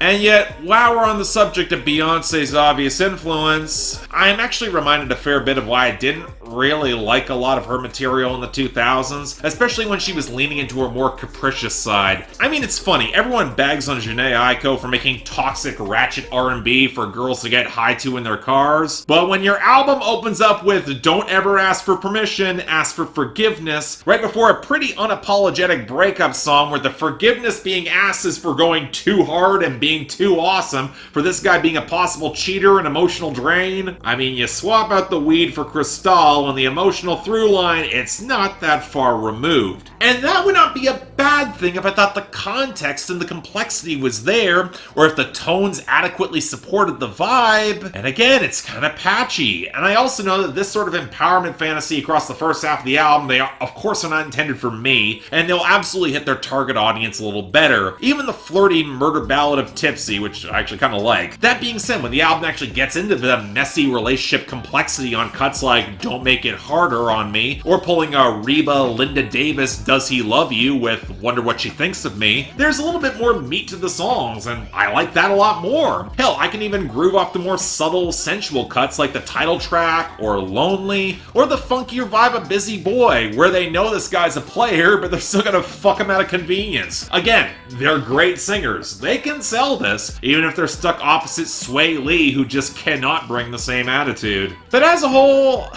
I get the feeling with a little bit more refinement and some more lush, organic production, I would entirely be on board with Krow and Hayley, but as it is, just not there yet, so extremely strong 6 out of 10. I see potential for more. And finally, from Rumor, drug dealing is a lost art. This much I know it's true.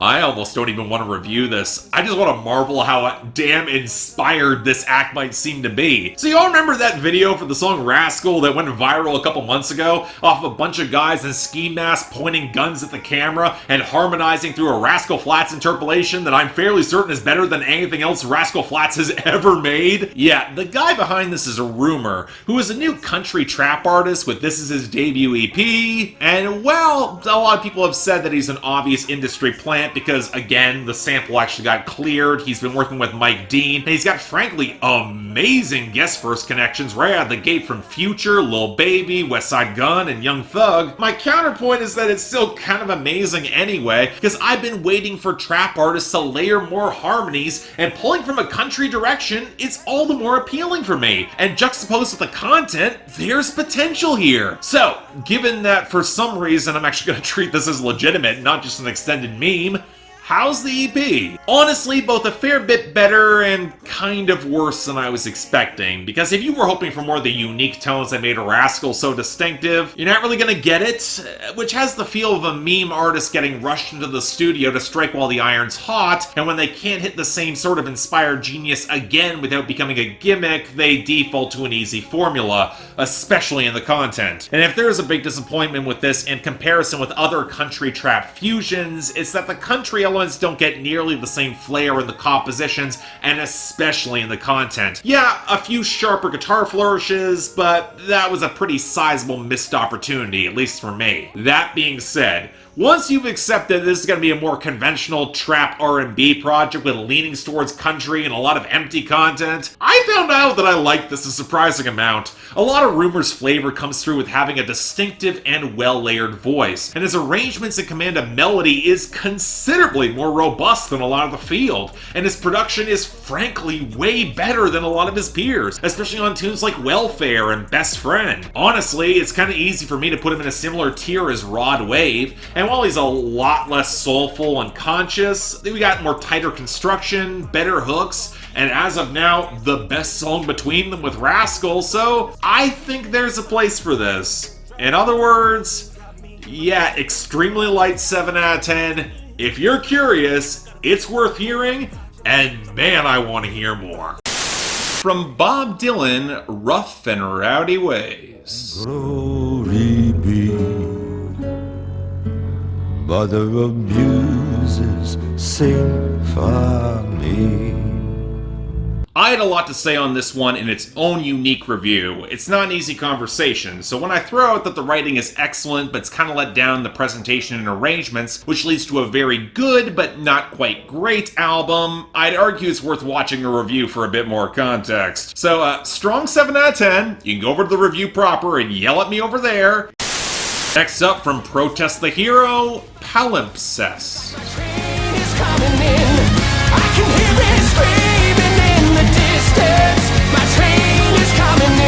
I'm a little bit surprised that in the history of my reviews, I'm only talking about Protest the Hero now. Well, okay, you could say it's because they haven't really released much that I've been active outside of the Pacific Myth EP, or that they've made more on the mathcore of the progressive metal side and it's not normally my preference. But you know what, in going back through their back catalog, I found myself kind of appreciating them. They definitely struggle with a lot of dynamics and song structure. This is a group that is full force all the time, for better and worse, and I think I dig their melodic side, which might put me at odds with many of their fans, but the technical complexity tends to translate okay, and I'll definitely give the band points for a lot of thematic ambition. And you know what, this actually gave me the hope they would eventually discover the art of a strong hook or a melodic focal point, and it hasn't really happened much consistently, which means that all that technical prowess doesn't really have much distinctive foundation in order to elevate it. Again, a lot of this material kind of runs together. But hey, their last album came out in 2013, who knows where they take things now, and what we got is a Protest the Hero album.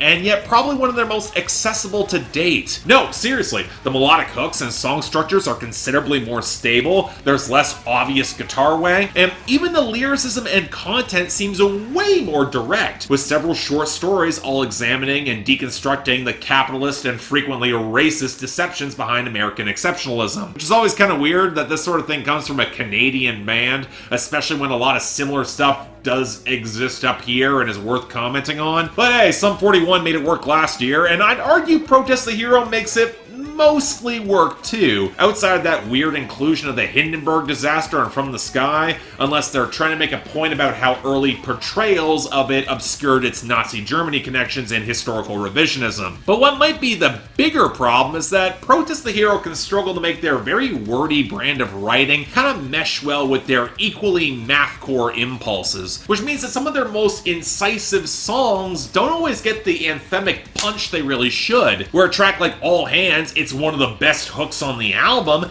and its thematic connection from the story of the Great Molasses Flood, it's a little bit more tenuous. And then there are moments like The Fireside, which connect the United States' creation of the military-industrial complex in the 30s and 40s as the only way that FDR allowed the economy to fully recover, but not only does that ignore the New Deal, but that was also in the fight against fascism. That was a good thing at the time. If they wanted to go full intersectional anti-capitalist, it'd probably be The Stride that would mesh the full-throated directness of the writing and compositions here, but they also never really go all the way, more highlighting the human cost within the system, but then by Rivet trying to find some degree of optimism there by looking to the past with the American Railroad and then ignoring similar abuses. Shame, because that song has also got one of the best hooks on the album. I'll bring in my 3 Ps for great political art again, because while they've got the populism really down, the precision and the power can feel kind of inconsistent. I mean, their hearts are in the right place, and I can see that maybe bringing some folks on board with Protest the Hero, again, it's pretty accessible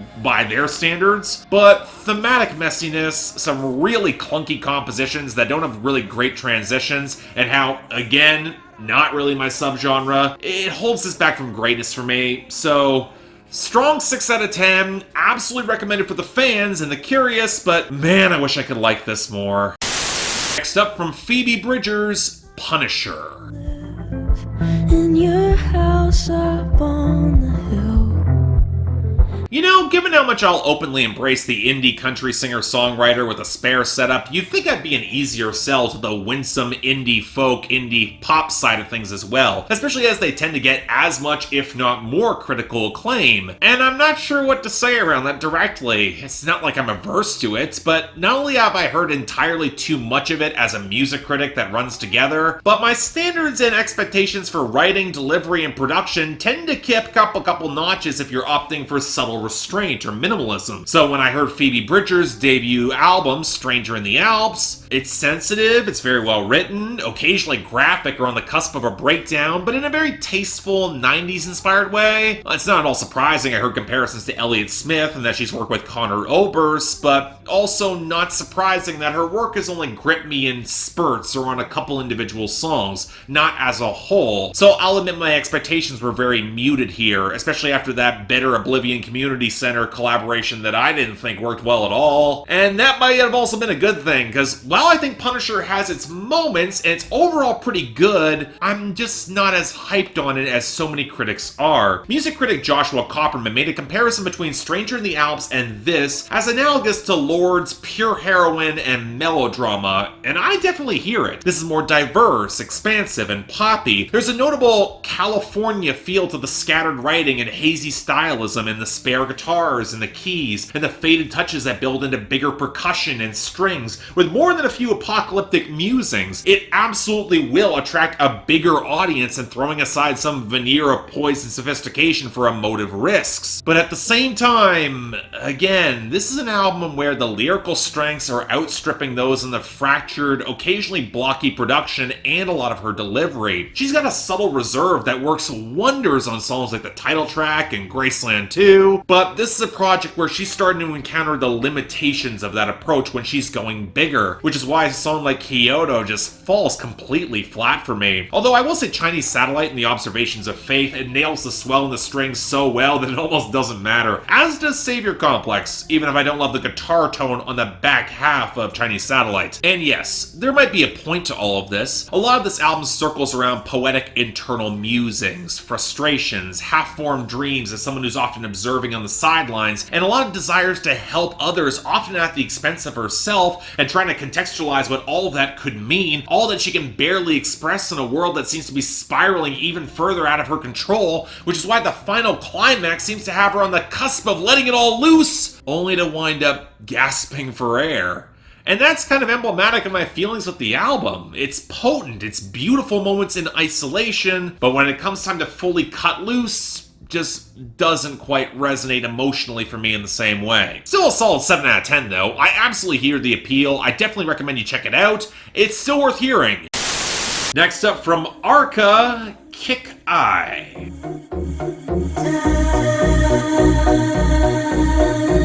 I have been frustrated with Arca for years now. Hell, that's been nearly verbatim in how I opened my last review of her work. I mean, I think she's a fascinating producer with odd taste in texture and melodic structure, but the last project of hers I found really interesting was 2015's Monster, and ever since then she's made more connections, she's broken through, she's added more vocals, she's racked up notable production credits, and has seemed to be going in a bit more of an accessible direction. Which, you know what, does not have to be a bad thing. She's working with Sophie, Rosalia, Bjork, that gave me a lot of hope for this, and thus I'm kind of in a bit of a weird spot with this album, because it feels halfway between the abrasive, expansive, experimental electronics that she started with, and slightly more conventional indie pop structures, but also trying a bit of a half measure and trying to split the difference between the two for more of a dance floor vibe. Now again, maybe it's just becoming a little bit more accustomed to the squeaking, unstable synths, the percussion that's either sandy and kind of shuddering, or like a cacophonous blast of machine gun fire, sometimes with literal gunshot samples, but it always feels intensely textured,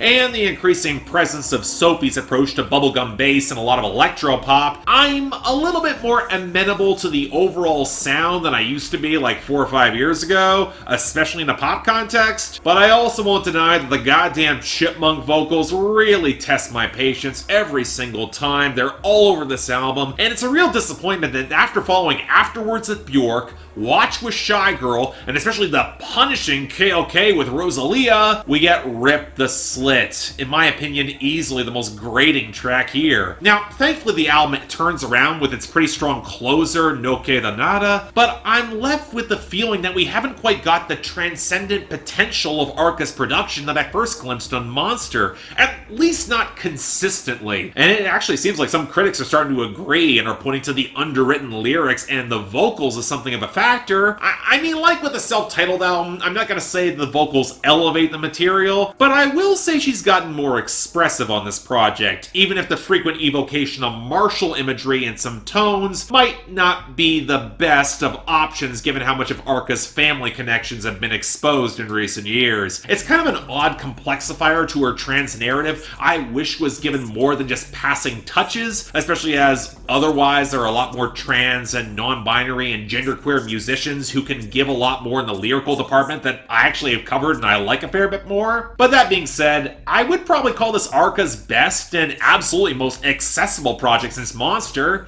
so I just wish I'm a little warmer on it. In other words, extremely strong 6 out of 10. I will say this is worth hearing. And finally, from Chaim, Women in Music, Part 3.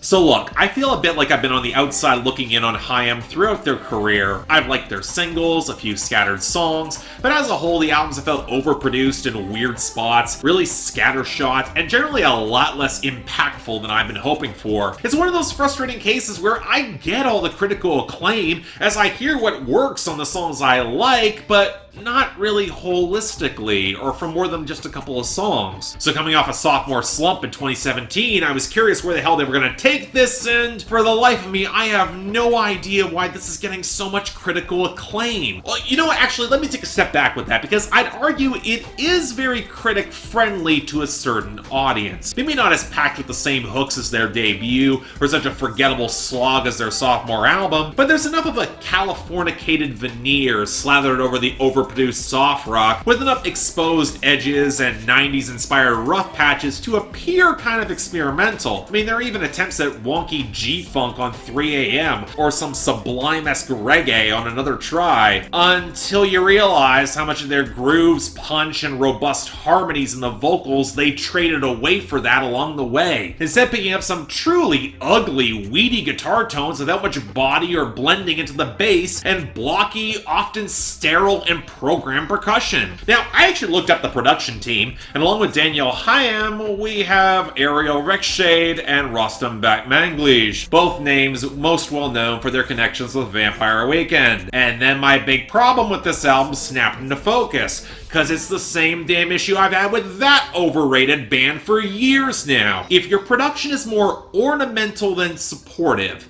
and actively distracts from your strongest elements, which for Vampire Weekend was either lyrics or pure composition, but for Hyam it's definitely the latter, then the music just will not hit the same for me. Hell, as much as I was ragging on Jay Joyce's production earlier, for the most part he gets to preserve the foundational groove, he understands the artist's strengths, and he gave Tenille Townes a lot of room to cut loose. Whereas here, well, what's worse is that it can kind of hurt some of the writing. Hyam has always gotten a lot of praise for pretty basic, straightforward lyrics that can nevertheless carry more depth courtesy of their delivery. And you know what, to their credit, there's some decent pop storytelling in a lot of these tunes. Rarely unique outside of some very welcome callouts of guys in their lives with fragile ego, or in the music industry who presume too much, like on The Steps and Man from the Magazine, but there's a complexity in how often and why they will give those men more chances. And with more organic blending, I can see these songs kind of really working. I can hear this maybe being great for me. But when you're actively distracting from the finer details with clunkier layers, sometimes even around the vocals, and then mixing where to preserve the band's loose appeal, we get either weird muddiness, even on some of the acoustic songs, or patches where the ugly guitar tones just hang exposed. Some of that implied depth just does not translate for me. And you know what, if the ugliness was part of the point, I'd be receptive, except it's not really framed like that.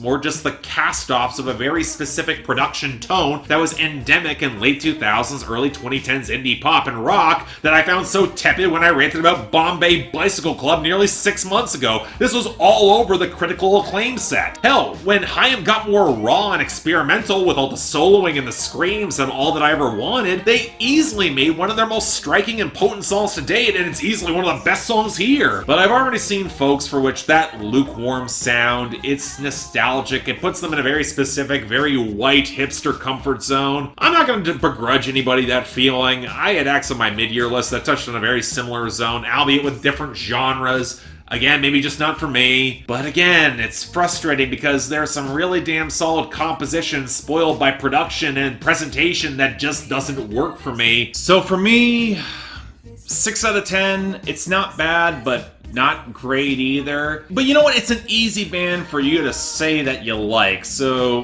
hell, if you want that, have a blast. Presuming you just don't unironically enjoy it, and have a blast with that too. And finally, from Jessie Ware, what's your pleasure? If only I could be alone.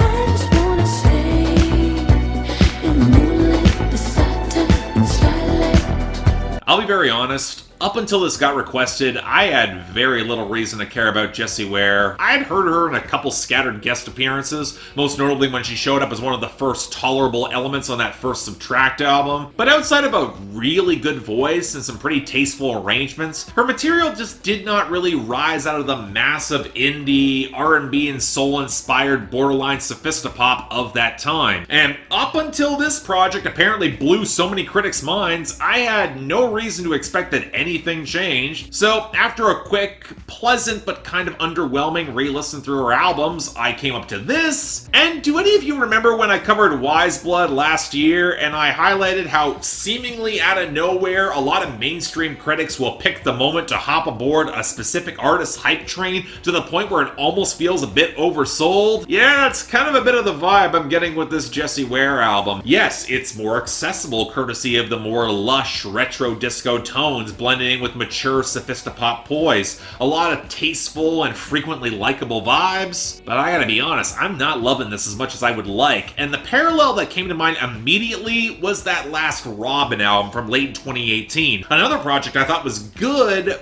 but also very backwards looking and safe and a little less impactful and memorable than it could be. Part of the problem here is that half the disco in this album is more 70s inspired, the lush strings, the organic percussion, the more soulful backing vocals, all of which really complement Jessie Ware's delivery effectively. And then there's the 80s disco, which is sharper, more synth-driven, less organic, and a fair bit cooler as a whole. And coolness is something that I just could not ignore with this project, because the pop that I tend to love is not cool. Or if it is, there's more organic soul and texture to it than just playing coy. And the proof of all that comes in the content of the songs I like here too. There's at least some chance of a risk or something at stake, like on In Your Eyes or The Darker Concerns of The Kill, or even Spotlight, the track opener, and how so much of it is trying to preserve that glittering moment. But for an album and that in the writing becomes exceedingly one-dimensional,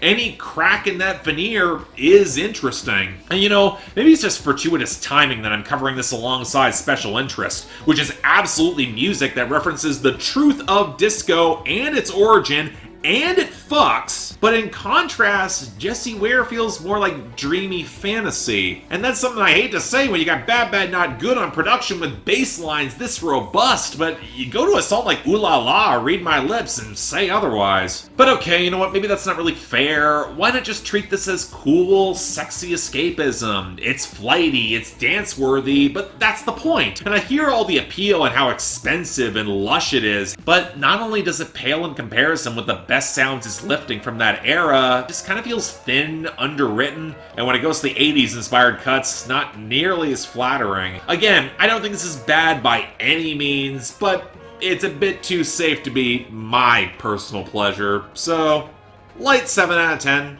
Have fun with it, it's still good, just not quite great. Next up from Will Wood, the Normal album. Alright with you, and when we find out what's wrong with me, could you tell me how I'm right for you?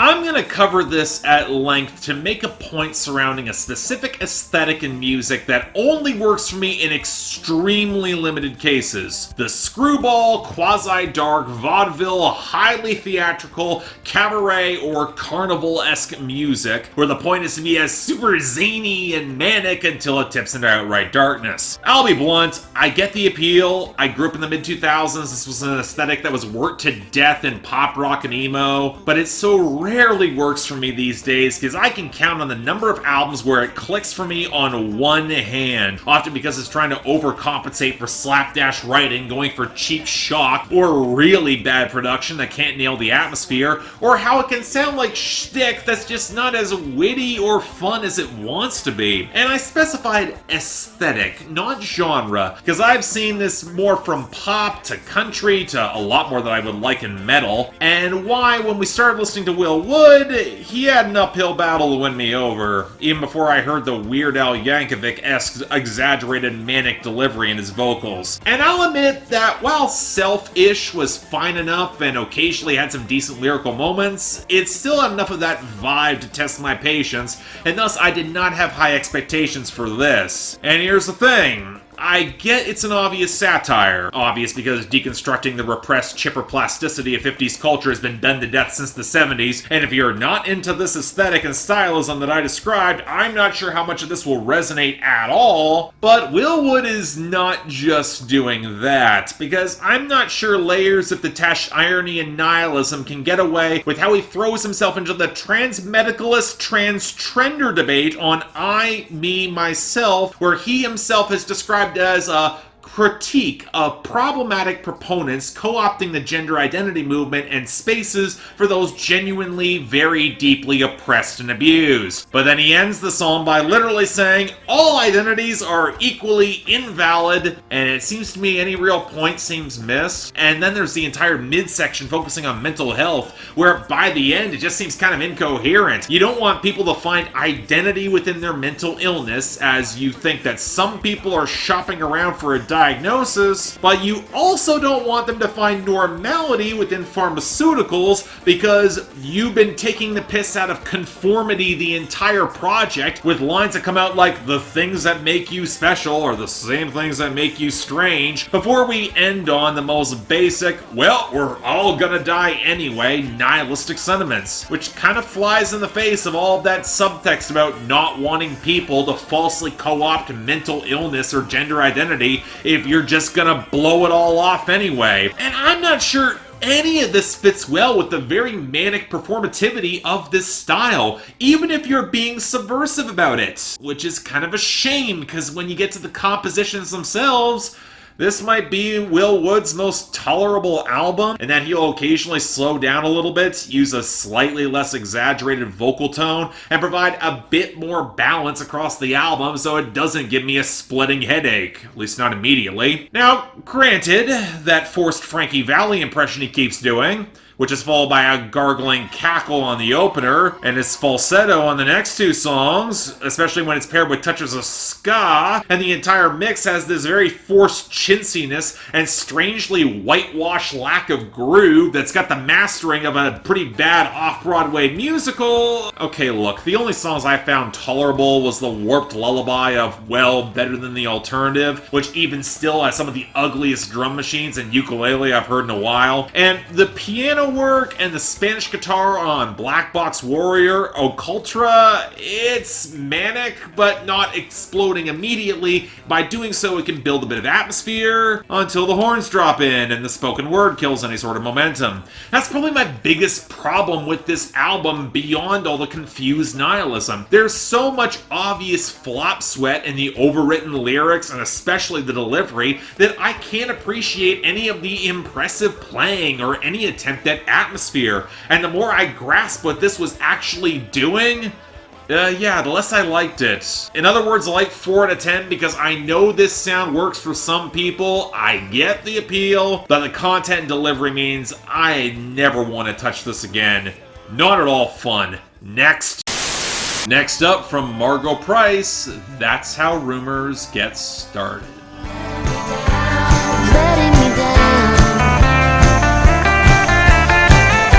I don't know why I haven't talked much about Margot Price, until I remember I've got contentious opinions about Margot Price and her albums in alternative country, and then it snaps into focus. I mean, you'd think her material would be an easy sell for me. She's apparently incredible live, she's a singer-songwriter in Nashville who will take political risks in her content, especially on her second album. She seems to have good taste in rock and country, originally signed to Jack White's label, and yet it just does not translate on her albums. And for once, it's actually pretty easy to point out why. The booming, bass-heavy, but kind of washed-out mixes just don't flatter her thinner vocal timbre, which creates the bizarre feeling of a live recording where she's struggling to center herself that just does not reflect in how she sounds live. In fact, I would argue her vocal mixing as a whole consistently has been a mess. And then when you follow up and dig into the writing, look, I'm just not all that impressed, especially in comparison with a lot of her peers, and especially for the political stuff. The power, the precision, it's just not there. It hasn't matched her hype machine for a while now, and when certain critics have fallen head over heels for her material, look, there are way more in indie country that could deserve the overwrought coverage. I've given a lot of it in the past couple of months. In any case, it's now 3 years later from her last album, a label change, a recording trip in LA for this new project, and Well, at first, given that I knew that Sturgill Simpson co-produced this project, I was a bit surprised at what we got with some piano-accented and serviceable 80s-inspired classic rock and country, and then the bricked-out guitars slid in by the third song, and I'm not surprised anymore. But it's not like the main problems have gone away. If you thought Margo Price sounded thin and unsupported on her first two projects, it's sadly even worse here, when she tries to muster up some soulful, sultry presence in a classic rock style, and she just does not have the fullness of timbre or mix placement to pull it off. She's not someone like Alice Wallace who can pull off that timbre, especially with this mixing. She probably need production closer to Lindy Ortega or Karen Jonas, but it's not like dabbling with a rock edge gives her material any sense of firepower either. That's the odd thing about this mix. You can tell that Sturgill Simpson wanted to amp things up, but he didn't want to compromise that bad vocal mix, so any guitars that could really explode feel kind of muffled, and we wind up with a lot of the same rote, colorless tones that she's always had. And I'll be blunt, the content's not saving this album because, again, it just feels thin, especially all the back and forth relationship cuts that run together and could well stand as a metaphor for the country music industry. Hell, I'd argue Stone Me is most thuddingly on the nose with that. But there's a righteous fury you can pick up from the best anti-Nashville songs, and the feeling here doesn't get there. It's more sour grapes, which is kind of a shame because I actually kind of liked the emotional nuance in examining why someone goes back to bad relationships time and time again. But unfortunately, there's just still not much that's unique to this writing, and it's not a good sign when our most descriptively clever song, Twinkle Twinkle, it's your standard calling out of Hollywood phoniness song. I mean, I didn't like it when Will Toledo did it this year, and he landed more punches than Margo Price did. Oh, look. I was lukewarm on Margo Price before, and now 3 projects in with no signs of change and existing issues that are only seeming to get worse, I can't recommend it. It's a 5 out of 10, just for the fans at this point. Next up from My Morning Jacket, The Waterfall 2. Get back, water. Oh, this looked like this week where I just crap all over the critical darlings of the indie set. Although, here's a question. Was My Morning Jacket ever considered a great band so much as an influential one? Because there is a difference. Yes, I hear a lot of their creative DNA and so much reverb-soaked, country-adjacent folk and rock with a hint of vintage psychedelia that spilled over the 2010s. But I'm not going to claim a ton of it has been interesting or has aged well after the sound has been so thoroughly overexposed. Maybe more of it works in the jam band or festival environments, but I never found the songwriting particularly good. The hooks and sound can be very haphazard, and especially in their early years, all those critically acclaimed projects all ran way too long. And what's all the more frustrating is that when they try to get more spare and groovy in the second half of the 2000s, I was even less impressed. Most because frontman Jim James's falsetto can get really grating for me, and the mixes could get really weedy and sour in oddly unappealing and inconsistent ways. But hey, in 2015 they made a slight return to the earnest swells of reverb-heavy indie rock on The Waterfall, and 5 years later, we got the sequel album. I mean, I'm not even kidding. All these songs were reportedly from those old recording sessions years ago and only repackaged here, the intended but long overdue sequel, and of course, it sounds exactly like you think it does. I technically could end the review right here and say, it sounds like more of The Waterfall, but a little slower and stiffer in the 70s AM country singer-songwriter affection for way too much falsetto. I mean, for God's sakes, they opened the album with a song called Spinning My Wheels, and if that's not a blatant warning sign, I don't know what is. Now, granted, it's also part of the point. The song Wasted here seems like it's calling out nearly every song that came before it, which thematically circle around not getting the hint, backsliding into wishes for the past, a discomfort with the present situations that are all going wrong. But when you get a snapshot of home, everything becomes better again. It's no place like home. But you still have to get through those songs that if I'm being charitable, they're often warm, they're well mixed, the back half of the album is actually really pleasant, but I gotta be honest, it feels even more derivative now between mid-70s AM rock schmaltz, willowy indie seeking to emulate that's kind of short on the groove, and all the squonking layers of burbling synth and the occasional jagged spiky guitar that not only match with nothing, but they're also tried and true indicators of that sort of discomfort. But I can say all that, and no My Morning Jacket fan will care. They've been doing this for over 20 years. They're now very much back in all that comfort zone, and while I hear the influence, I just wish the vibe was more consistent for me. 6 out of 10, but it's not a jump on point. Pretty much just for the fans at this point. From the Chicks, Gaslighter.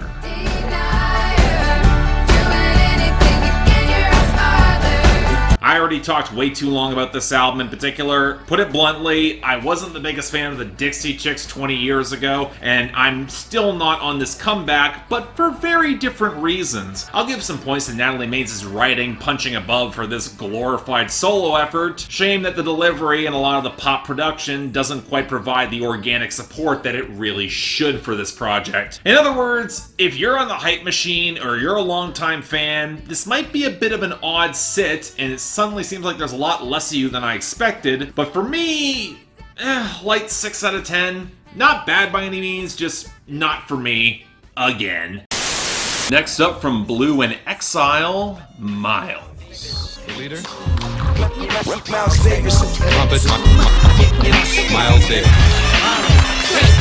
I've talked a decent amount about Blue on my channel, considering how much work he puts out. I'm generally accepting of how I'm not gonna get to everything, that just happens. But one album that tends to hang above a lot of his catalog is 2007's Below the Heavens with Exile, widely considered one of the best rap albums of the 2000s, and one of those debuts I can tell Blue has long stopped trying to chase, especially after his delayed follow-up with Exile in 2012 did not quite stick the landing. But you know what, after compiling a bunch of their material and touring last year and dropping an EP, a return collaboration was plainly on the horizon, and thus with it now here, well, it's a little strange that a project so sprawling can feel so oddly thin, where I found myself relishing the touches of vintage hip-hop and jazz and soul and African music that's sampled and blended really well by Exile, and his verses scattered across this project are really damn solid, as are those from Choosy and Ace Alone. And you know what? Most of the hooks are really damn good too, courtesy of Miguel and Ish and C.S. Armstrong and even Fashion. I mean, I might have personally preferred a verse from him, but you know what? He was fine. And yet,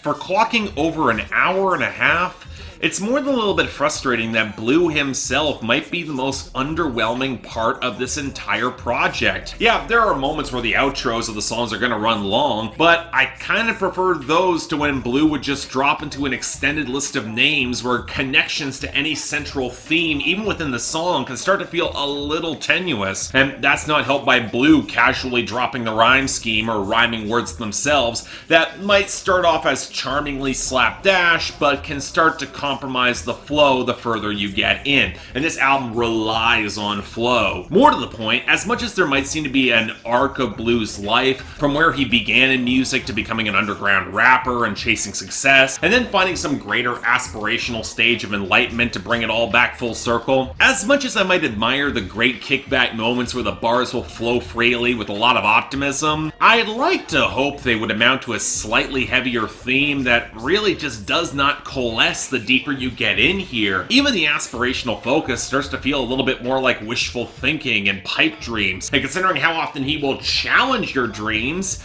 I'm a little surprised he doesn't examine some of his own moments on songs like Dear Lord. Now, again, there are great individual moments. You Ain't Never Been Blue is a great downer song that restores some much-needed reality, and I like the interweaving parallel with Miles Davis's life on All the Blues, but I can't be the only one who thinks it's kind of jarring in the extreme to conclude the project with the end. A hard swerve into more violent and hyperbolic subject matter that kind of shatters the larger atmosphere and isn't really foreshadowed, especially as the darker moments were nearly a dozen songs earlier on the album. More often, I'm reminded of a project that just kind of loses track of its own ideas. Like, I feel like it's looking to fill time to pad out the runtime, make those miles really linger for the audience, and that can be a bit of a mixed blessing here, which which is frustrating because as a whole, I really do like a lot of the vibe. This is an album that I feel is one really good edit away from being excellent. But as it is, strong 7 out of 10, very good, more than a few standouts, a little tougher to recommend as a whole. That's all. Next up, from Neon Trees, I Can Feel You Forgetting Me.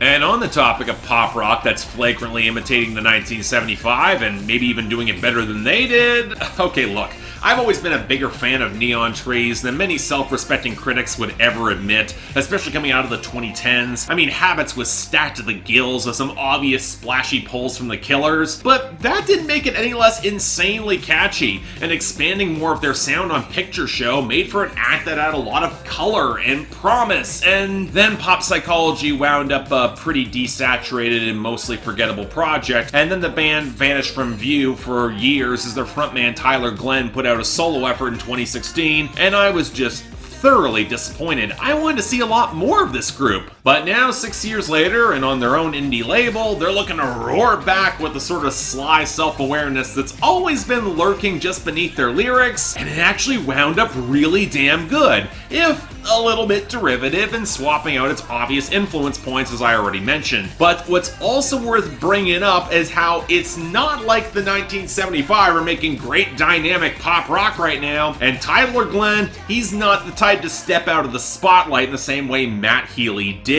And I cite that as a major positive, leaning into all the manic, horny energy exploding through every angle of this project lets Neon Trees embrace the technicolor bigness of the best 80s new wave. The stark, splashy synths, the thicker grooves, a punchy blur of gated drums and drum machines that still sound big, and enough guitar texture to not feel completely synthetic, even in some of the more faded synthwave moments on the back half of the album. Now, granted, once you get past some of the truly killer hooks that are front-loaded on this project, all that flash can start to lose some of the punch, which would be where I would go to the content, and here's where I'll actually give Tyler Glenn a lot of credit. In grounding the majority of these songs in what he calls modern ghosting culture, he's not afraid to frame most of these songs as a little bit too desperate, a little too reckless in all their clingy desire for a connection or a hookup, where absolutely none of it's healthy. He knows it, but he's embracing the flailing melodrama of it all.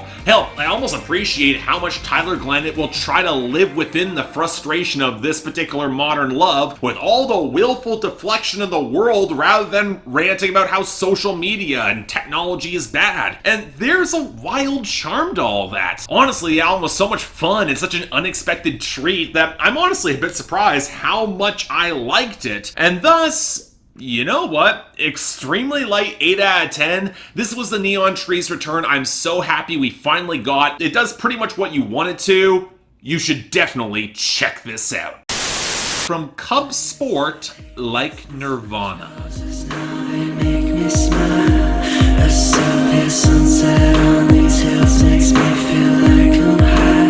So it's a pretty common observation within indie pop that while certain acts have made banks selling their songs for commercials, there are also a couple acts that almost seem like they built their material specifically for the marketers. And in my experience, they wind up really damn tedious to review here. On Rock Coliseum just last week, we coined them as commercial core, and initially, that was the impression I had about the indie pop and synth pop of this group, Cub Sport. The vocals were gauzy, the content was generally pretty thin and underwhelming, and while the grooves were generally pretty likable, if you wanted to argue that this band's production or compositional chops were more than just passable, you'd likely wind up grasping at straws. Well, pretty much all that went out the window with this album, Like Nirvana, which dove headfirst into scratchy, fractured bedroom pop / R&B / indie rock, even more than Muramasa did this year, but where that felt like more of an organic pivot given his content, best. This got there with some of the most inconsistent or outright bad synth and vocal mixing I've heard all year, with the sort of blocky, lo-fi auto-tune blending and pitch shifting that you would hear from somebody approaching these sounds with no clear idea how to make them work. You're not Kanye West, and even he can barely make the caterwauling through the auto-tune connect half the time. And what drives me so much off the wall is that it feels so obviously like an affectation about the worst thing you want on a sound that thrives on intimacy and homegrown authenticity. And that's not counting how the synths on Best Friend sound like a Patricia Taxon riff. And ironically, probably one of the better songs here. But I also know what Cub Sports started making. This is hopping on a trend for them and not even doing it particularly well. And it's all the more exposed when they flip into the gauzy R&B moments like I Feel Like I Am Changing, which sound way more composed and almost similar to their old sound. That is until we get to the Mallrat collab Break Me Down, or the limp trap inflections of Saint and 18, which are more meandering towards inert crescendos that just don't come together. What's frustrating is that even if the writing is still painfully thin and the underweight, quivering love songs with some very homespun detail, I actually do think that frontman Tim Nilsson is a good singer who can deliver some sensitive and potent cuts. He reminds me a bit of Mike Hadrius, but not quite as uniquely intense. And if you combine it to this sort of soft focus sound, I can see it working. I get why some critics really like this. I mean, I can hear the audience, just not at all me. Light 5 out of 10. Let's move on. Next up from Stand Atlantic, Pink Elephant.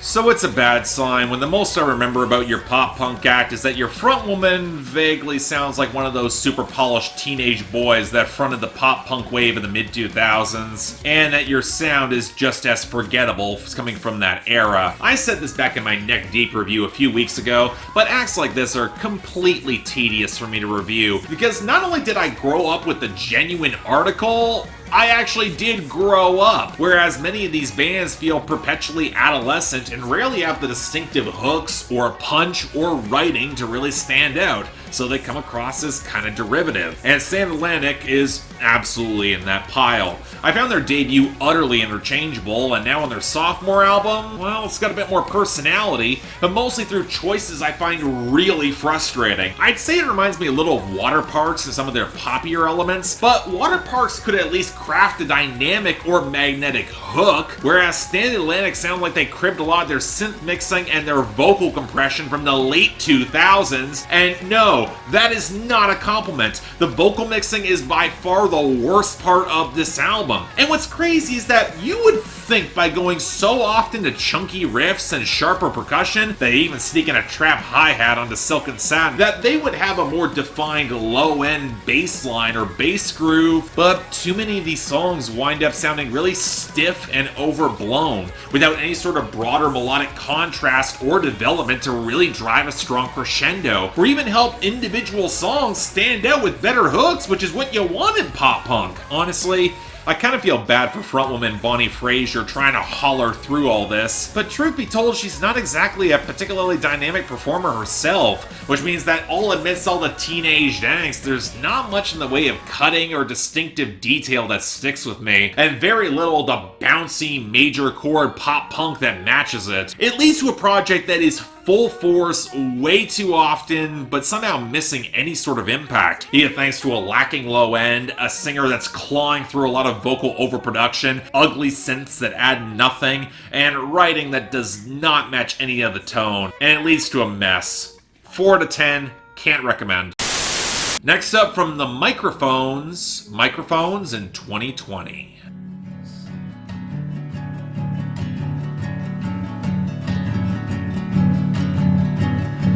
Keep on not dying, the sun keeps on rising. Okay, look, I've tried with Phil Elveram's music more than once at this point. I've tried with Mount Eerie, I tried with the black metal projects, and now I'm going back to his seminal lo-fi records from the late 90s. his work once again does very little for me. Sure, there are some okay textures and guitar passages, but he is a flat vocal presence for me, and I was even less gripped by his content. It's clear he has grown as a songwriter since then, but it makes those early projects just not stand out for me. It's not like going back to old lo-fi Mountain Goats albums, where the writing was consistently punching above and being a little bit more distinctive. But, well, Phil Aviram called back the microphones for a single 40-plus minute song for this album, and to the surprise of nobody, it's kind of a bit tough to talk about. I'll say this, the way I tend to judge a single song project is similar to how I would judge a very long take in a movie. You're making a statement by not cutting away, so how a song like this uses negative space and transitions and crescendos really matters, especially if you're trying to cultivate any sense of tension or hold the audience's interest. And while you could argue the song becomes kind of melodically stale somewhere in the first 6 minutes of acoustic guitar before any sort of vocals, I will say there's enough splashes of piano, ragged electric guitar, hints of drums, and even some elongated distortion to at least mark time within the piece. Not so much multiple movements, so much as points that'll snap you back awake. And I will say that is part of the appeal of this song as well. It's meditative, it's faded, it's urging your mind to wander amidst its discomforting intimacy, leaving very few options but yearning for Phil Aviram's voice in a lot of his writing, which is not a good sign that I'm only really interested in one of those things. Look, I said this back when I reviewed Mount Erie in 2017, but I don't find Phil Aviram engaging as a singer in any of his delivery. He's flat, he's not particularly expressive, the few bits of multi-tracking don't add that much, and he doesn't have a unique cadence or flair in his free verse that will draw you back towards the eccentricities of his poetry. So it's all the more frustrating going through the actual content here and realizing that Phil Aviram's larger point is to observe the disordered chaos of life, the cycles that only are assigned meaning by their repetition, then scrabble through past events and old songs to find fragments of truth and tranquility, which he does see in odd, ramshackle sequences. Again, it fits the album. He gets cuts like from Crouching Tiger, Hidden Dragon, an old Mayhem song, the primal force of the weather around him, even fragments of words from microphone sets amidst all the feedback. Nothing has ever quite been learned for him. Wisdom has come through repetition and observation and the great absurdity of trying to capture a moment in time, which means that this album isn't really so much wistful or nostalgic as it is just capturing those interchangeable nuggets of time, but it's only the moment that has ever actually mattered, and then placing them all in some sequence might bring some greater transcendence. And another comparison with film, it reminds me a lot of the existentialist themes that Richard Linklater was exploring on Waking Light, which is a really good movie, check it out. But the truth about this brand of observational writing is that if you're not captivated by the more revelatory moments, or you're impressed by their flattening or placing them all in context together, you might wind up feeling a bit distant. And as I see and get the appeal of this, I'm once again on the outside looking in on this one. It's just not for me, which is why I'm giving this a solid 6 out of 10. And a quote from an Arion song, The Sixth Extinction, from 0101101, sung by the late Steve Lee. The meaning of life is to give life meaning. Now that's a moment of transcendence I can actually replay. Just saying. Next up, from Glass Animals, Dreamland. Slipping through dreamland like a torrent, pulling down palm trees deep in your head. I remember there being so much hype around Glass Animals back when I was getting requests for them in 2016. They were perceived as having a unique sound and vibe, this dank, quasi-voyeuristic tone overladen with detail and psychedelic distortion. But really going back to How to Be a Human Being 4 years later, not only does it not feel as weird or kooky thanks to a sonic palette that stripped away a lot of the atmosphere of their debut, but also because there's an odd hollowness to a lot of their approach that just does not stick for me. A lot of deflection in highlighting the unkempt weirdness of humanity around them, but not much in the way of commentary or punch beyond very surface level reflections, which I'll say it, artists like Ariel Pink just do better at this point. But now on Dreamland, well, it's a lot of the same trick as last time, but somehow I like it significantly less now that he's set his own target on his own millennial nostalgia. Now, let me stress, this guy's about my age, and there is some overlap when it comes to late 90s, early 2000s nostalgia, going back to your childhood with adult eyes and realizing the plastic sheen of it all was not all that it was cracked up to be. Rina Sawayama exposed some of this on her debut this year, and it was great. The problem is that frontman Dave Bailey gets to all the cultural detritus, but very little of the insight.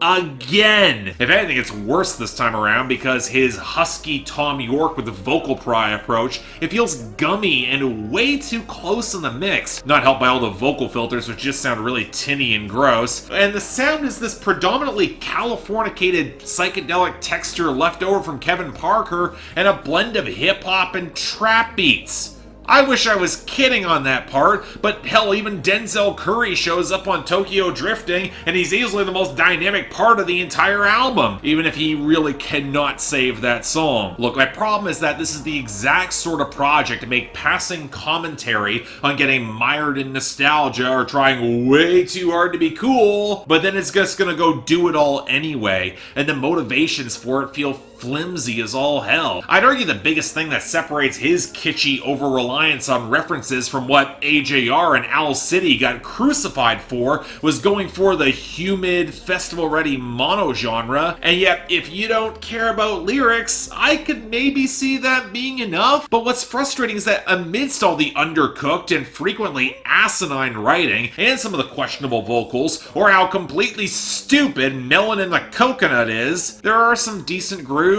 and slightly more grounded human scenes, especially on the back half of the album, with cuts like It's Also Incredibly Loud, even if that song doesn't live up to its title. I just wish there had been a consistent focus there rather than all the goopy psychedelia that just feels really derivative and tedious. And I can't help but hear a really ugly twinge for a guy to try to do the ironic hip-hop nod in 2020, and doing it so often that one of the better songs here, Your Love Deja Vu, owes a lot to early Justin Timberlake. Glad we woke up from that dream. Probably should leave this dream behind as well. For me, it's a strong 3 out of 10. Honestly, it's kind of generous. If you wanna get sunshine, moonlight, walking on the rooftop, moonlight, I'ma go get some time alone with you. There's no easy way to talk about Jacob Collier. And for those of you who don't know, that might seem a little bit surprising, given that if you do a bit of research, you'll discover that he is apparently an experimental wonderkin in music as a composer and a multi-instrumentalist. And he works in electronic music and pop and R&B and soul and jazz and funk, and what can't this kid do? He's already won Grammys, for God's sakes. And to some extent, that's all true.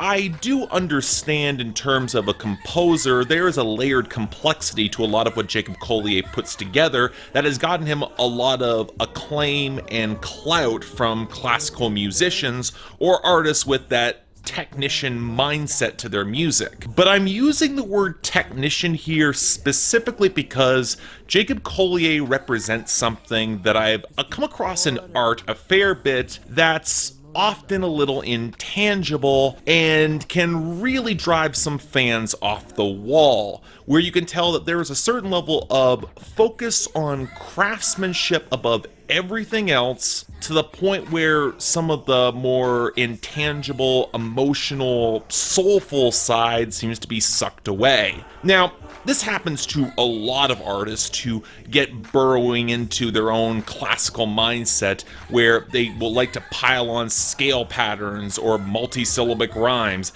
I'd honestly say this is a feature of Eminem's later career where replay value has been sacrificed in favor of just piling up the rhymes instead of focusing on song structure or telling a good story. And to some extent, Jacob Collier kind of falls in a similar state. I think that he can compose very interesting songs, but it comes in neglecting a lot of his production, which can often feel very sterile and airless and mechanical, and to the point where he tries to become a little bit more soulful, well, he can't really sell it, either as a vocalist or in terms of arranging his instrumentation. Now, don't get me wrong, if he was just staying in a purely electronic mold, that'd be fine. Like, there's a place for that colder, more methodical composition, even coming into some points of free jazz. But this album in particular is going for a lot more R&B and soul vibes with smatterings of funk, specifically calling back to an 80s sound, and I have to be blunt, this album just does not sell it all that well for me. For one, you have this typical problem of Jacob Collier's delivery. He comes across as a classical crooner, but minus all the theatricality that would make those guys coming out of the 50s and 60s really impressive. And the way he layers his vocals and stacks them so neatly, he invites no opportunity for organic soul or texture to come through them. And that means when you're pairing him opposite vocalists who are a little bit more textured and expressive, like a T-Pain or a Daniel Caesar or a Ty Dolla $ign or even a Tori Kelly, well, he comes across as kind of sterile, as an inert presence in the mix, and that does become distracting. And I'll go even further here. Even when you have the moments where he's trying to create a composition that will bounce around and have some of that jittery, loose funk to it, it always comes across as just a bit too locked into its own niche, that it doesn't allow itself to open up and actually allow people to dance effectively to it. It's locking into all those tight, bouncy grooves that show the obvious and flagrant Flying Lotus influence, but none of the danceable impulses that would make Flying Lotus's slower songs actually compelling. Even when I want to say that he's got a lot of that technical craftsmanship that will come through in the compositions, it doesn't really carry over to the writing. Of course, he tries to rap on this thing, and it's got the layered, tight, multi-syllabic construction you would expect, but beyond that, he's not really saying much of anything. A lot of these songs default to some pretty basic love songs, then quasi-breakup songs, a lot of which have the subtext of, oh, I'm going to focus on my genius. I need to continue having that level of focus on creating high art that will transcend this. It's not particularly fun, nor accessible, nor populist, and that kind of seems to run that contrary purpose to what you would expect in more of a pop concept. Really, without some of that organic warmth and texture, I don't really buy into the R&B or soul moments either. What's even worse is he's got a few moments where he tries to go for electronic elements that bring in elements of dubstep or a more glitchy, almost trap-inspired interlude, and he flubs them completely. You can tell he's trying to get a little bit rougher, a little bit more shaky, a little bit more unstable, but the problem with that is, once again, coming down with production. At least a lot of those songs, even when they are incompetently mixed and mastered, they have a sense of groove. They've got a sense of where things are actually driving towards. There's texture here, whereas Jacob Collier's attempt at texture just sounds blown out and really sterile and somehow even worse. At the end of the day, look, I can appreciate this guy. I understand the technical craftsmanship. Again, I can admire someone who's got the skill to create these sort of compositions and then play all the instruments on the songs. That's impressive. And there are good moments where he gets out of the way and lets guest stars kind of deliver on some good compositions. I thought Kimbra sounded okay here. Ty Dolla $ign always sounds good. I thought Rhapsody's verse was actually pretty solid. She comes here and does effectively what she needs to do. But again, it's missing that soulful warmth and texture that would really set this above and apart and beyond. And honestly, that's kind of what's held me back from really embracing Jacob Collier as the genius that so many of its fans hype him up to be, especially when you dig even a little bit deeper into experimental music. He's not doing that much that Flying Lotus, Thundercat, Anna Meredith, Patricia Taxon, and a lot of other composers are doing, but with a greater sense for song construction, groove, or a soulful amount of texture and warmth in the mixes that can be more enticing. Hell, I'd argue that Anna Meredith, even going pop on her last album, managed to capture a lot of this way more effectively, and she has as good, if not better, compositional chops. So with all that in mind, I do feel this album is heavily flawed. As much as I can respect the composition, it's not something I'm going to go back to, and the duds I really didn't like. At the same time, it does have enough decent moments, so I'm going to err on the side of being a little more positive and give it an extremely light 6 out of 10. If this is your thing, I don't begrudge you this. Everyone needs an entry point to this style of experimental music, but it's not for me. And I guarantee that if you dig even a little bit deeper, Jacob Collier's sound, while tasteful, is not all that special. And finally, from Katy Perry, Smile. Takes me back, thought it was done, but I guess it's never really over. There was a part of me that didn't think this was even going to come out. And I don't mean that as a jab, but Katy Perry was struggling to get singles with traction on the radio, which following the half-formed disaster that was Witness and albums that failed to gain traction this long, they can wind up getting shelved or at the very least compromised. But hey, she put it out anyway at the end of the summer, and it's better than Witness? Look, the first thought that came to my mind with Smile is that in some ways it reminded me of Chromatica as a late 2000s pop icon trying to go back to the well to find what works and overcome trauma. And even if it can feel weirdly hollow for both artists, there's always been more of a core to Lady Gaga's sound and personality than we've ever gotten from Katy Perry, whose strengths as an artist has always been tied to the big flashy singles that often owe a lot more to the plastic pop artifice than her unique presence. And you know what? That's fine in pop music, except you get the lingering feeling that Katy Perry still doesn't want to be making pop music, and as you get deeper into this project, that sour undercurrent doesn't really go away, which leads to a darker side to this album that lacks the intensity or complexity to pull me into Katy Perry dancing through the tears. This is an album that desperately wants to have the impact of Robin's Dancing on My Own, but lacks that subversive side of desperate optimism that gave that song so much of its punch. Most because Katy Perry can't even fake having much fun the majority of the time. Or maybe it's how canned and thin so much of the production sounds on this album, especially around a lot of the vocals. Katy Perry has always had a lot more volume than texture or control, and man, it shows here with the compression or the weirdly colorless wiry mix, which really does not help those moments trying to be more bouncy and optimistic. Hell, I really think only Never Really Over, or maybe some of the splashier horns on Tucked, they get close. I mean, it's certainly better than whenever an acoustic guitar will pop up on this project, or dare I even say the trap percussion. But at the end of the day, I just missed the first half of Teenage Dream. 5 out of 10, take it or leave it. Next up from Declan McKenna, Zeros.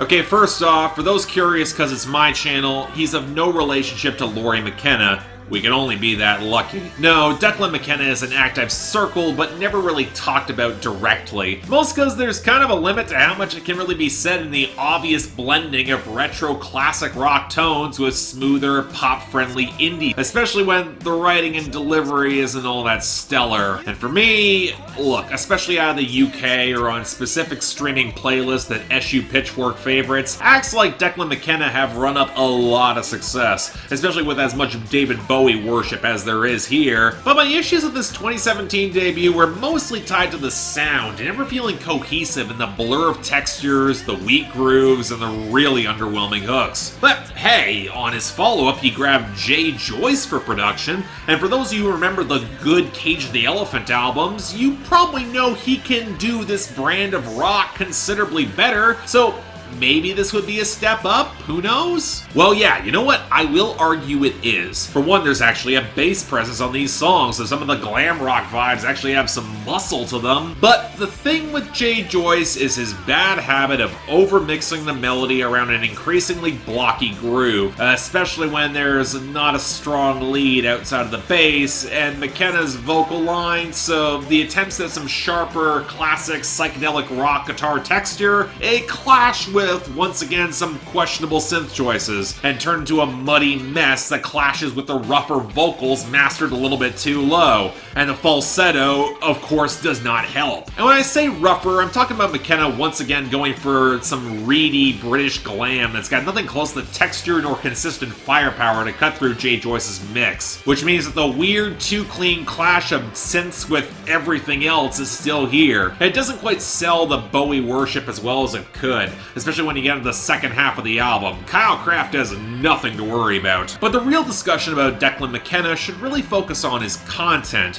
where in recent years he's developed a reputation for writing political material that, if I'm being blunt, feels kind of overstated, especially in comparison with the really charged material I've heard across genres that I've heard this year, even out of the UK, or hell, even in this video with Billy No Mates. Yeah, Brazil was a potent song of its time, and given how much football dominates UK culture, it was bold for an artist that was just getting started, I'll give him that. But not only does this project repeat the same alienated young man bucks the system, finds wonder as an outcast, some broad potshots taken at conservative British suburbia culture, which still feels ossified in the shadows of certain politicians, and that's gone on for decades, so let's just escape the apocalypse. Yeah, that's a theme that's been endemic in classic rock since its inception, but I also feel like we get the setups and we get the callbacks to that tradition and sound, but not a lot of decisive cutting follow-through, especially as this album is trying to build a little bit more of an overarching concept that could well just be an extended metaphor for him fighting a lot of his own demons, which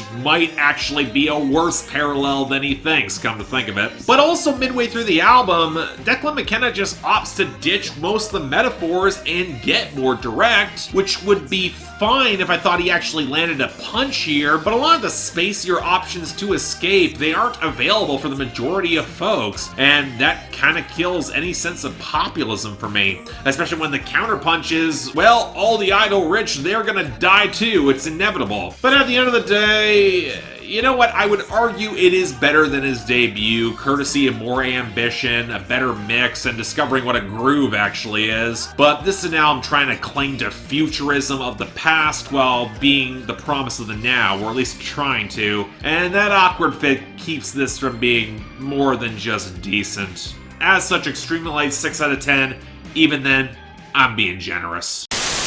And finally, from Big Sean, Detroit 2. My shit at TSA. I know we met today, but I'ma need that shit today. Might go extra just so I can see their face. I'll say this. Listening to a Big Sean album is marginally less embarrassing than it used to be, but I mentioned this back in 2017 when I covered I Decided, and it's just as true with this album. Big Sean might be a competent, technical rapper nowadays, but he did so by becoming boring and more derivative than a lot of his fans want to admit, especially here where a lot of the Drake and J. Cole and Kendrick Lamar influences are flagrant. Now, of course, the larger problem I've always had with Big Sean is that he's not particularly insightful, nor all that clever as a wordsmith, and when he tries to be, he usually seems a little bit too proud of himself, just comes across as really corny, although a lot of that's diminished in recent albums, and he can't deliver anything close to real intensity on his bangers. Actually, you know what? Let's go for an underground comparison. Doomtree rapper Sims, they've got a lot of similarities in their cadence and flow and even vocal timbre with Big Sean, especially on some more bombastic bangers. But on Sims's solo work, he's got a swagger and verve that Big Sean just cannot match, which makes a lot of his bragging feel half-hearted and unconvincing, and the corny lines will stand out all the more in contrast. And that's the last thing you want on a bloated album that's sloppy sequencing will clock over 20 songs where the guest stars will wind up grabbing more of the spotlight and the filler is glaring. This was a project that was built for stream trolling, and my god, it becomes tedious pretty fast, especially as a lot of the production has the same sort of desaturated monochromatic hollowness that's been an issue on Big Sean's last couple of albums. And you know what, that's kind of strange because Big Sean has low-key had a fondness for some beats with a bit more soul and texture leaning towards R&B. He's got that Kanye side that comes through here and made all the more obvious when you get some legit great features from Anderson .Paak and Jhené Aiko. So obviously what you want are the swampy trap progressions that might be better produced than most, but don't exactly have a lot in the way of flair or serious punch for me. Now all that being said,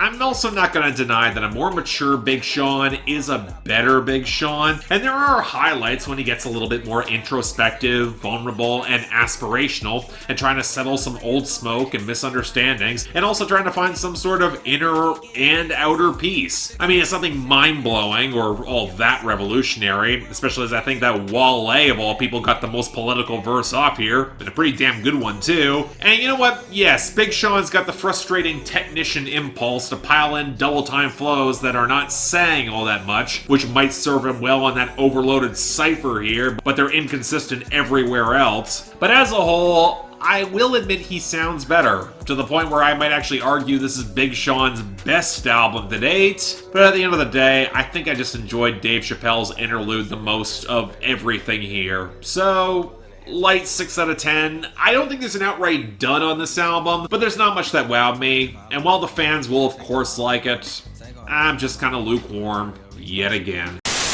And finally, from Ava Max, Heaven and Hell. Little bit psycho, at night she's screaming, I'm on my mind. Oh, she's hot but a psycho, so left but she's right though. At night she's screaming, I'm on my mind. I've been joking about this debut album not coming out for, well, about 8 months now. Because, look, as much as I like Sweet But Psycho, that is not a single you built your career on. And I was noticing how Ava Max hadn't seen a lot of singles traction until by some miracle Kings and Queens broke through in the United States. She's had a bit more success in the UK, for anyone who cares. But look, I had no reason to expect this would be all that good or interesting. Hell, I was reminded of Katy Perry's long trek to releasing Smile a couple weeks ago, and she's a proven hitmaker for over a decade, which Ava Max is not. And yet, I had a lot of fun with this. Maybe it was just the really low expectations I had. The assumption that we were going to get some not particularly well-produced, bouncy, but gummy dance pop with a frankly distressing amount of ABBA and Lady Gaga influence. But in a bizarre way, this album kind of reminds me of the same appeal you would get from a late 2000s Katy Perry project, in that it is kind of tasteless and melodramatic, but it hits that sweet spot where that actually works to its favor. Now, granted, Ava Max is a considerably better singer and is trying a lot harder than it seemed like Katy Perry ever was, but that slight tinge of desperation kind of reminds me of why I stuck on the Tove Lo bandwagon as long as I did. And to me, it didn't become obtrusive. Plus, this album's got some of that Cherry Tree Records bombast that peppered the turn of the decade,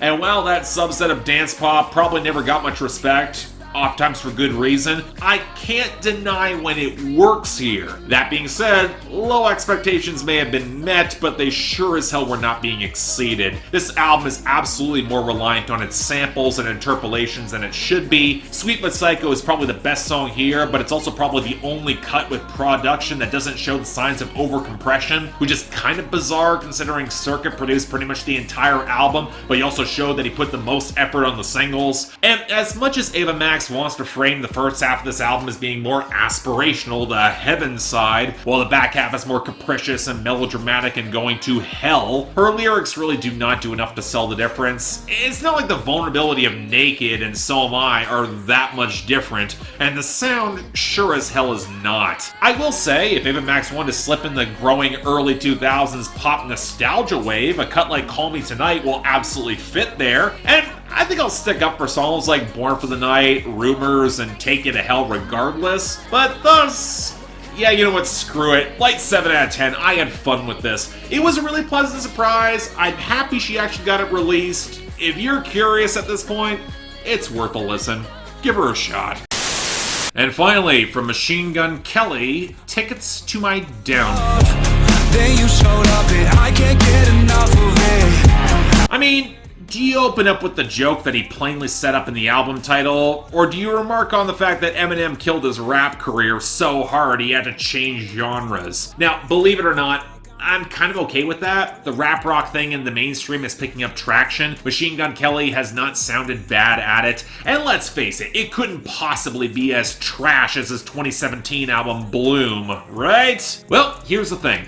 This album is trash in so many senses of the word, and its hip-hop moments are obviously cribbing way more than they should from the late Lil Peep, and it also works way better than it has any right to, in that this might be Machine Gun Kelly's best and most honest project to date. No jokes about that. I had way more fun with this than I expected, and that's kind of because Machine Gun Kelly seems at least somewhat self-aware of the mercenary melodrama he's spewing. He's transparently kind of phony and full of shit, but at least for once he's being somewhat honest about it and placing it in context, which is the one reason I don't put him in the same camp as the other derivative pop punk that's trying so very hard to rip off Blink-182. In that swagger and attitude works in pop punk, where a slice of more sincere and respectable bands, and their defenders, they would dismiss this as derivative and meat-headed.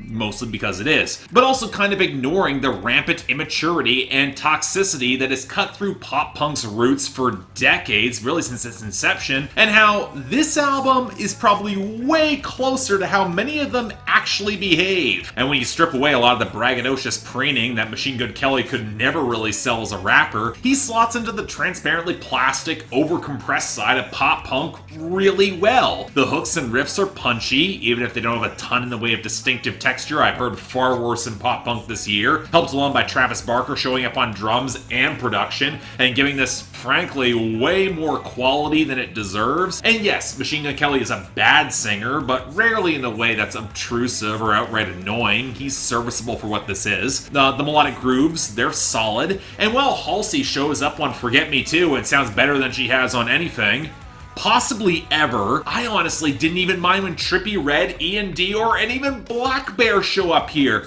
Yeah, that song with Black Bear actually grew on me a lot. No jokes here. This is an album from which is screaming out for at least one Lil Uzi Vert guest appearance, because given the energy he brought to his albums this year, he would fit perfectly. It's the same sort of vibe. Honestly, this is probably an album that could have afforded to be wilder, more debauched, and even stupider. Yes, that even includes those interludes, which are impressively dumb. And outside of Lonely, which is a surprisingly real song dedicated to his late father, and maybe the song dedicated to his daughter, Play This When I'm Gone, you can absolutely argue that outside of when the overcompressed mix starts to lead to some songs running short on momentum when the melodies don't quite punch as hard, when this album leans into its rambunctious, wild hooks, it can be a ton of fun. And if you can tune your brain to that sort of debauched, mercenary idiocy on display, I'm gonna endorse this in the same way I will Andrew WK's I Get Wet. I can't and I won't say that I'm above this. It's way too much fun for me to hate. So yeah, light 8 out of 10. I fucking went there. It's better than it has any right to be, and it's a blast. Y'all should ignore the not good. Check this out. You might be surprised. From Deftones, Om.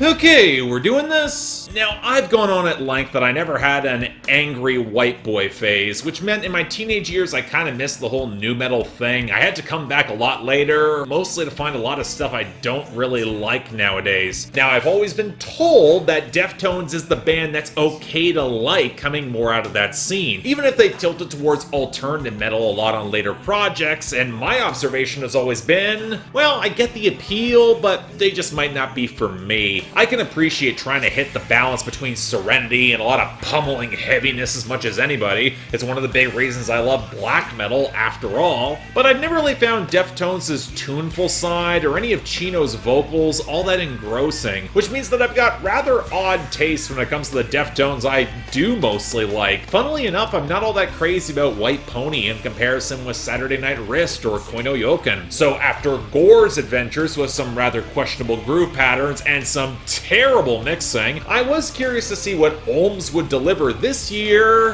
And here's the thing, I have seen a lot of polarized opinions on this Deftones album, both from those who really, really like it and those who really don't. But as somebody who doesn't feel all that strongly either way on this band, I would argue this isn't bad, but it's absolutely flawed from being a better version of itself, and honestly feels a bit backwards looking. For one, Chino's vocal pickups sound very awkwardly compressed at at best and kind of canned at worst. And they make the smooth/raw balancing approach the band tries feel even more forced than usual. Again, my preferences in this balance lie towards black metal, or at least Rollo Tomasi, and Deftones have never really gotten there in terms of their tone or scale of their sound. And while I don't really mind the choice of 80s inspired analog synthesizers or a few tones that are obviously borrowed from 90s prog and maybe even from the Smashing Pumpkins, I'm not really sure they complement the increasingly colorless and compressed alternative metal approach the band has here, especially with a lot of groove patterns leaning towards djent that feel like the sole concession to any sort of modernity. Ultimately, it just loops around to the larger problem that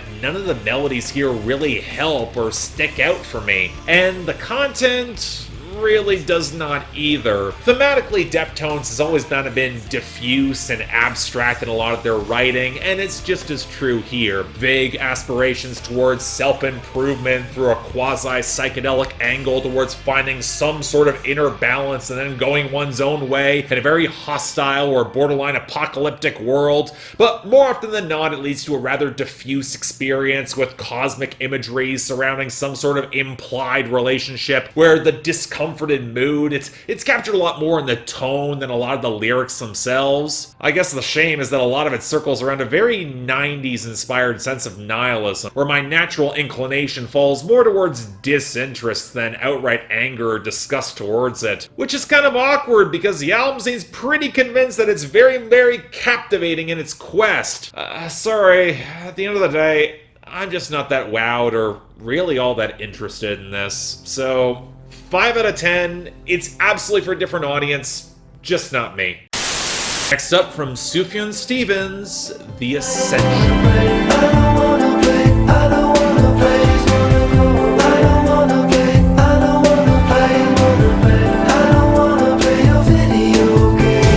This is gonna sound bad, but I might as well lay it out there. There was something about the lead up to this project from Sufjan Stevens that was giving me political music circa fall 2016 vibes, where Sufjan Stevens clearly wanted to make some sort of statement, but was never gonna commit to the true firepower to call out real bad actors or spur real controversy, especially if the album is gonna wind up spiraling towards depression and nihilism along the way. Coupled with a lot of rumors that this album had a lot more parallels with the Age of Odds than Michigan or Illinois or Carrie and Lowell. Oh look, I said last week I needed to give Sufjan Stevens' back catalog a quick re-listen to make sure I was up to speed and I remembered what I truly loved there. And after doing so, that set my expectations pretty low for this, I ain't gonna lie. And thus, while I did find this a bit better than I expected, I would absolutely not put this among his best. And let's get into some of the obvious criticisms that nearly everybody has. Let's get those out of the way first. Because initially, I found myself really sinking into the dreary electronics and all the shuddering grooves. The synths actually sound pretty rich this time. Sufjan's hushed, quivering delivery did convey credible despair, and I've always had a fondness for his falsetto. And there's some real melody and hooks, some cribbed openly from his older albums, but also some pretty potent percussion and a decent amount of bombast to a few songs. At the very least, he sounds more comfortable than a lot of the hit and miss experimentation of the Age of Odds. But that was before I noticed certain individual songs dragging really hard, and a long album started to feel very painfully bloated, often past the point of making a good point, and into, oh god, why didn't somebody stop him indulgence. Yes, I get why these pieces are this long. There is a point to it. Accentuate the crushing despair and bleakness underscoring the content. But that's a risk that can really backfire if the writing or composition stop holding up. And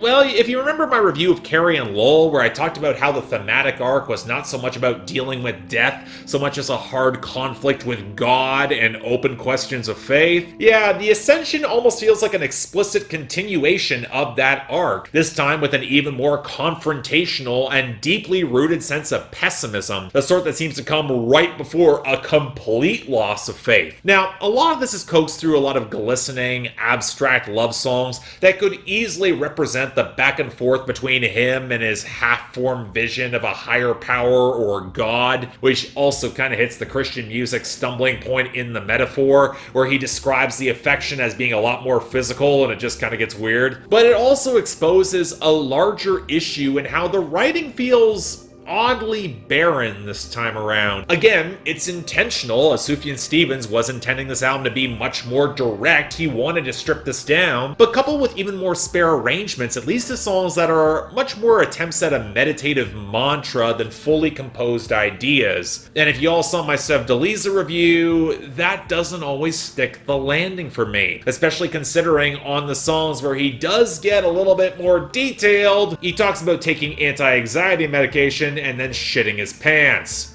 I wish I was kidding there. Yeah, Gilgamesh takes some very on-the-nose references of ancient legends who are looking for immortality and failing. And you know what? There are some decent high-concept moments, especially by the time we get to the title track and Sufjan Stevens has clearly felt that he could change the world with his music, and then yet nothing really worked and a lot of his faith sputtered out. And let me make this clear, this is some tough existential stuff. Most of Kendrick Lamar's entire back catalog and discography, it's about the struggle to be a good person where all the systems are set up never to reward it. And Sufjan's angst is following a lot of the same territory, but the longer and more repetitive it feels, the more petulance creeps in. He finds fragile comfort in buzzwords and old axioms, but it doesn't penetrate to make something that feels more real, for at least for him. And it makes for a frustrating and not particularly great listen that I want to revisit all that much. It is the feel of a desperate journey to climb a mountain that just circles around halfway up, never taking that leap of faith to get to the top. And as a whole, it's got potent moments, and it's more gripping in its subtleties than I initially thought. I think I like this more than I like The Age of Odds, but it's a project that gets in its own way too often, and it does fall short of greatness. So, strong 6 out of 10. I know it's going to come across as harsh, but I really want to like this a lot more than I do. Next up from Neil Cicierega, Mouth Dream. It's all relative to the size of your steamboat. You can't see the forest full of trees, and you can't smell your own knees. Honestly, just a matter of time. Now, for those of you who have spent way too much time online, Neil Cicierega's mouth mashup albums are widely beloved for their wild combinations drilling into a certain nostalgic heresy that comes with smashing popular songs together and seeing what sort of mad genius comes out of it. Now, I'm of the opinion that good mashups can pop up fairly regularly, but truly excellent, the transcendent ones, they require something special beyond just novelty. Patricia Taxon's best examples from Punk and Victory Lap will spring to mind for me. The former being an extended examination of copyright that is way too much mad genius to be ignored, and you know what, by that metric, I would also put Cicierega above an act like, say, Girl Talk in terms of imagination and flair, but his record can be a bit spotty. Mouth Moods was probably the first moment where it felt like less extended meme and more defined songs. So I did have expectations this would proceed in that direction, and that might have been a mistake, because this absolutely feels like a step back that is neither as awesomely mimetic nor as strongly constructed as Cicierega's best work. And you know what? I'm gonna have to start with the biggest unspoken observation about a lot of Cicierega's mashups. The production, it's about as basic as it comes, where the synchronization can, mostly, be counted on to be pretty solid, but expecting any sort of greater blending or attempt to better align the cadence or the flow of the song outside of chopping up the lyrics down for a quick absurdist meme, and you might be left kind of wanting. I mean, it's been an issue I've had with his mashups for years now because the layering is just kind of clunky. And this is the massive risk which comes with pushing an admittedly pretty good gimmick a little bit too long. Novelty eventually starts wearing kind of thin, especially when the songs are going to run long and you can start predicting the joke. Or after including just the instrumental from one track in your mashup, they'll throw the vocals into the very next mashup, which doesn't guarantee great sequencing, and it starts to be a little less clever than he thinks it is. And I'm left asking, alright, what more does this add up to? And again, the results are kind of spotty. The general themes loosely circle around dreams and sleep iconography, where the nightmares are only just a matter of time. But from there, well, the flip of Johnny Cash and Justin Bieber into Just a Baby, that was kind of inspired. Slamming Edwin Starr and Spice Girls into a Wario tribute, that's a great meme. Pairing Britney Spears with Beethoven just makes perfect sense for their equivalent stature in pop culture. And hell, Ribs might have even more levels of twisted depth and imagination than even Ciceriga intended. And I'll admit, I had way more fun than I should have with Amore. I mean, it just hit the critical stupidity threshold for me where it spun around to become awesome. It's something that the pairing of Fred Durst with Peter Gabriel didn't come close to breaking through, I should mention. But you know what? The song that sticks out the most here might be Cannibals, which tries to use a bunch of film bumper music to give She Drives Me Crazy by the Fine Young Cannibals a little bit of that terrifying punch in an analogous way that has inspired flip of YMCA hit on Mouth Moons. But to me, it might be more revealing of how that song actually had an emotional recontextualization that went beyond the flip and the stylism. And when this album doesn't hit that, it does feel kind of weirdly hollow, which might be the reason why mashing together the earnestness of Fireflies into the instrumental of Nine Inch Nails' Closer only dampens them both. In short, even though I had some pretty low expectations for this, it felt like a bit of a wonky letdown, which might be an apt way to describe meme culture, come to think of it, so you might get what you want. Strong 5 out of 10. Man, I want to like this more. Next up, from Dorian Electra, My Agenda.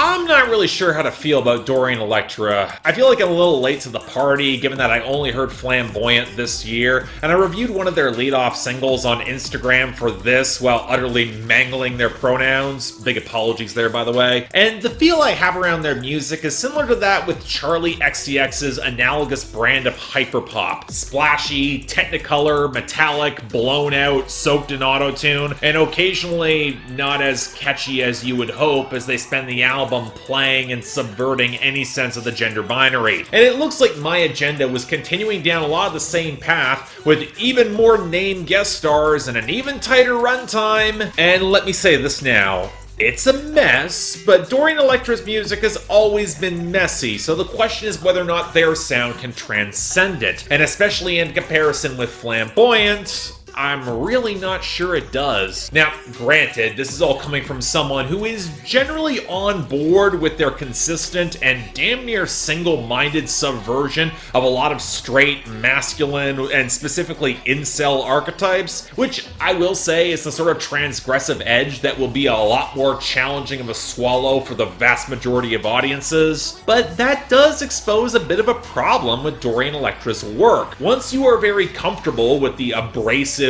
blown-out blur of synth and guitar tones, and what I can only describe as a genderfuck experience, what else is here beyond the flash and a lot of the stylism, especially as so many of these pieces feel like undercooked fragments? Well, alright, the immediate retort to that is, does it really need to be anything more? And of course the answer to that is no, but I wish more of these ideas took their transgression beyond the first bit of in-your-face provocation, especially when the tunes, the actual compositions, they are so contorted and fractured, and rarely build up to a powerful groove that really sticks with me. It might be an obvious stylistic choice to suffocate all the vocals and mix in warping, pitch shifting, and occasionally some metal-adjacent bro step, but I can't help but think that it subsumes every single guest star into the morass, and it starts feeling like their inclusions were more poorly chosen gimmickry for the name rather than complementing the song. Bringing the Village People and Pussy Riot onto the title track, that's a prime example, as is probably getting Rebecca Black on Edgelord. Now, I will say this, there are moments where the mix lets some splashy synth work get to the very front to drive a much stickier hook, or when the song gets so ridiculously aggro that it clicks for me anyway, Ram It Down actually winds up the best of both worlds, and then following it with the closer, Give Great Thanks, with such massive sub-energy, I kind of admire it. But if I'm looking for pop-friendly, wild subversions of masculinity,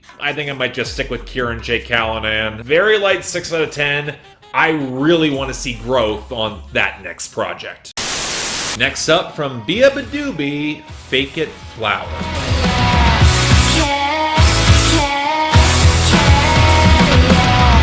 So this is inevitably going to sound bad. Bia Badoobie is the definition of an artist who gets more attention and acclaim because she fell into mainstream crossover rather than how she might stack up against the sound of her peers. Not saying she's bad by any means. The generally glittery, well-produced, dreamy bedroom pop of her earlier material that she's making certainly likable, but as somebody who has heard dozens of acts like this on Bandcamp over the past 10 years who have projects that are more interesting, Bia Badoobie doesn't really captivate me all that much. Even putting aside my general aversion to more tween music, even this year, it's not like Phoebe Bridgers didn't put out Punisher, and that's not even an album I love. But okay, Bia Badoobie has been riding some decent buzz thanks to her crossover with Powfu, and I thought her last 2 EPs were pleasant enough, but now we get the full album, and oh wow, someone decided the late 90s, early 2000s nostalgia wave was appealing and jumped on it full speed. So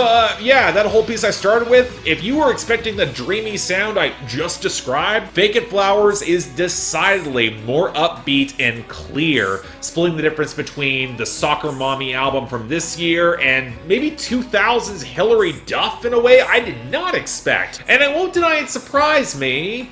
But hell, I did spend the final months last year praising Tegan and Sarah for hopping on a similar sound, and this has the potential to hit a well-placed slice of nostalgia for me, so why am I still so lukewarm on it? Honestly, it's the same thing that I could throw on me a lot about retro throwbacks of any genre. When you realize that Bia Badoobie doesn't really have the volume or rawness in her vocal delivery to match out with the noisier, ramshackle guitars around her, although her try on Charlie Brown wasn't bad, kind of endearing, but the grooves aren't impressive and the hooks don't seem to be above average here either. It's hard for me to hear more than nostalgic novelty when I heard the Genuine article 20 or 30 years ago, which is a similar critique I had for Soccer Mommy. Yeah, some of the reference points are more modern, but it's absolutely grounded in the same emotional tones, the same messy implications towards real emotionality that are only rarely allowed to explode. There's a sense of intentional deflection in a lot of Bia Badoobie's writing that is very 90s. And while I get its appeal and why it will go off for certain critics and fans, eventually I gotta hope something sticks, and not much really does, outside of a pretty sweet love song to her boyfriend on the back half. But to some extent, my disconnect from this might be a generational gap from Gen Z, because I often hit this with the more detached material out of Gen X and alt-rock in the 90s too. So to hear it here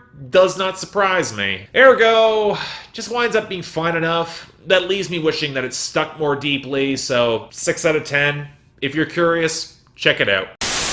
And finally, from Gorillaz, Song Machine Season 1, Strange Days.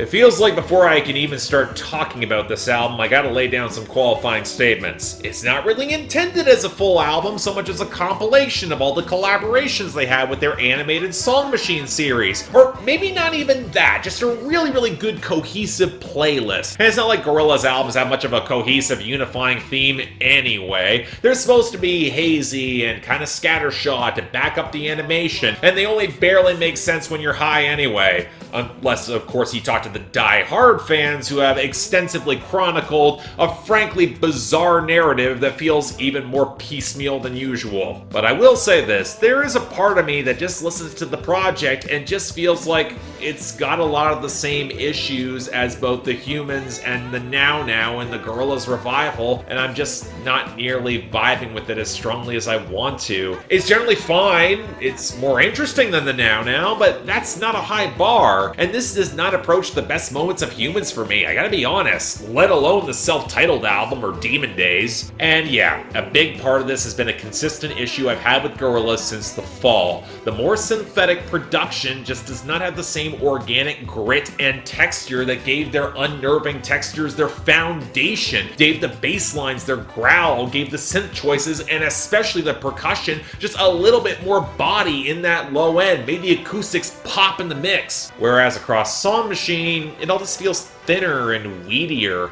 There's less blending, the atmosphere feels less thick. The percussion especially doesn't have that same sort of impact or texture for me. It feels more obviously programmed, and thus any of the attempts to cultivate any sense of smolder feels very muted. And that's relevant because Atmosphere does a lot of heavy lifting on Gorillaz albums because the content rarely, if ever, is gonna get there in the lyrics, and the meandering discontent and the Californicated alienation. And Damon Albarn is even less of a presence this time around. It doesn't help matters that despite him pulling in even more named guest stars, they don't always click. Yes, despite Beck getting back into his traditional electronic territory, and both Peter Hook and Schoolboy Q being some very obvious fits for the low-key grooves, and I would argue that Désolé, it's the most organic song here, that Fatoumata Diawara, she probably delivers my favorite guest appearance, and hell, you know what, I'll even stick up for putting Black alongside Elton John for a pretty splashy, late 70s synth pastiche blended with modern trap. It worked way better than I thought it would, but I won't say I was all that impressed by Robert Smith of The Cure or the synth-heavy girl group Gloss opposite St. Vincent. Look, you know what? If you've gotten on board with this production style for Gorillaz, you're gonna like this a lot more than I will. I've accepted that. But even solidly balanced grooves, they can't elevate a lot of pretty damn good songs to greatness, at least for me, so strong 6 out of 10. Really wish I liked it more. Next up, from Bring Me the Horizon, Post-Human Survival Horror. Look, I haven't made it much of a secret that I've been on the outside looking in with Bring Me the Horizon for a while now. The fact that a song from Ammo wound up on my year-end list of the best songs of 2019, it was more a complete fluke than any kind of endorsement, and that doesn't even touch that music to listen to thing that dropped near the end of that year. And even this seems like a bit of a weird experiment. Ollie Sykes seems to imply it might be more part of a series of projects, or more like an EP. It's just over half an hour, 9 songs, features collaborations from Youngblood, Baby Metal, and Amy Lee of Evanescence. So there's some experimentation that might be going on here, or in reality, it's just gonna wind up a jumbled blend of their earlier, heavier roots, infused with a lot of the pop sensibility they picked up in recent years. Now, on the surface, that does not seem like a bad idea. It would be considered a whole return to form by the folks who didn't really like the pop pivot, but would also keep the tighter compositional structures, which would be good.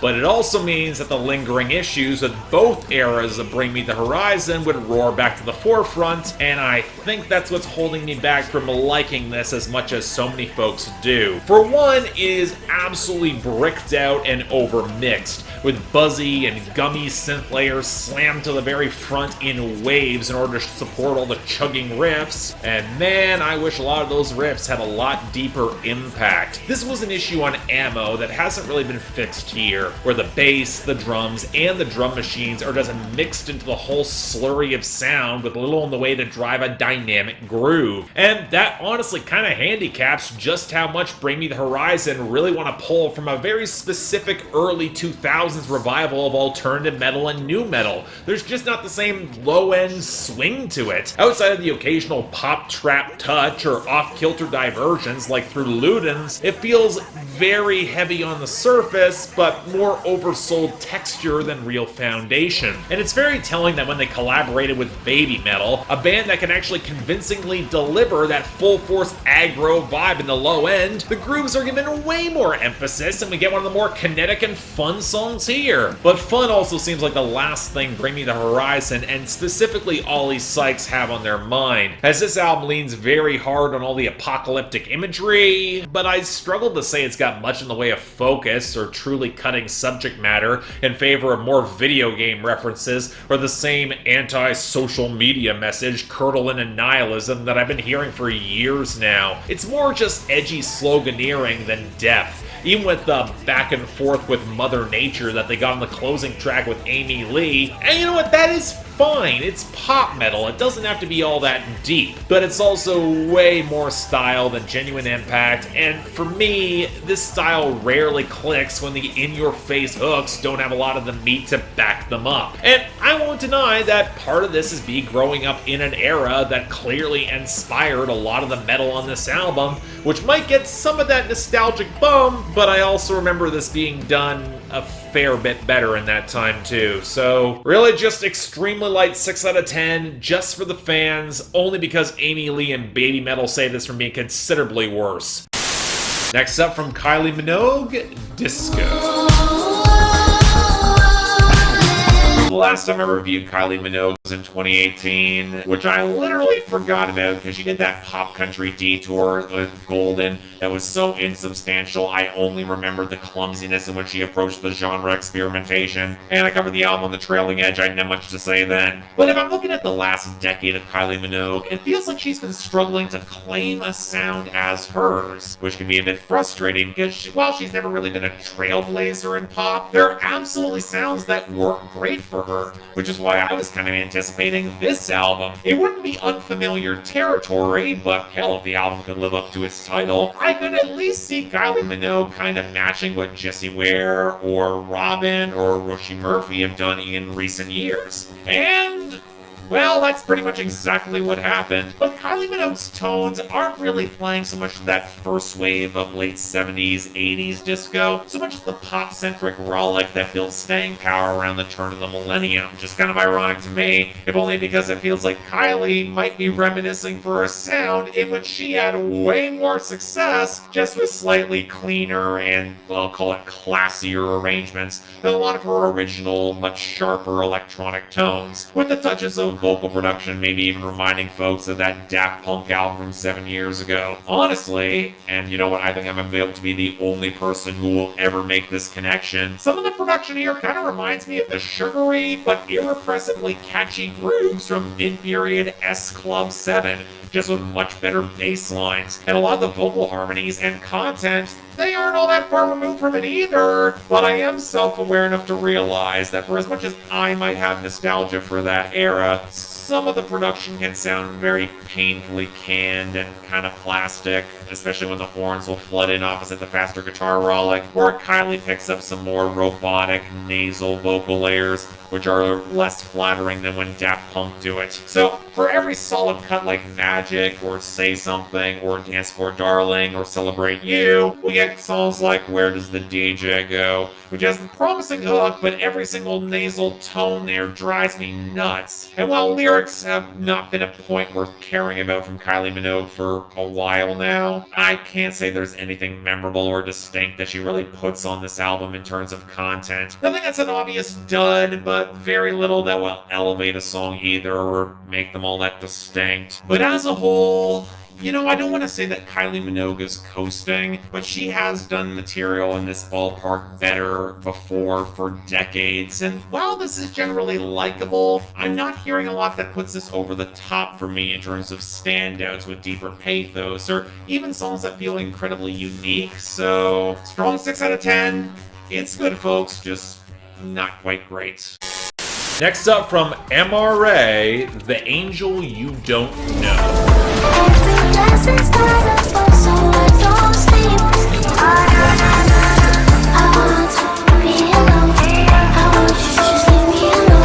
I'll be honest, this is one of those cases with an artist where I'm not sure which lens is appropriate to analyze the content. For one, MRA's approach to R&B is very influenced by Afrobeat, specifically from her native Ghana. But there's also something to her sound that feels very much analogous to that very online genre pileup feel of certain pop music, a lot of which we've already talked about this week. So its textures and content feel much more wide-ranging and colorful. She put out a pretty well-received EP in 2017, 2014. So now with this album getting a lot of critical acclaim, I wanted to make the executive decision, put this on my schedule, give it a listen, and I'm honestly a bit conflicted. On the one hand, it absolutely makes a ton of sense why critics like or outright love this album, because it's a sort of effortlessly poised, ethereal but textured trap R&B that's got some deceptive edge in its pictures of dancing, partying, and fucking a bit too hard. I'd almost say there's a bit of a Miguel feel to this album, and the blissed out but very organic vibe, just how damn effectively that MRA can create that sense of thick atmosphere where her guests serve more as figures drifting in and out of her stories in this party, some blurring of genres off of a lot of smoky guitar. But MRA, she's also much more likely to throw in some sharper curveballs and a little bit more rock distortionate spots, along with much more developed Afrobeat rhythms that are interwoven in some of the bassy trap grooves. It is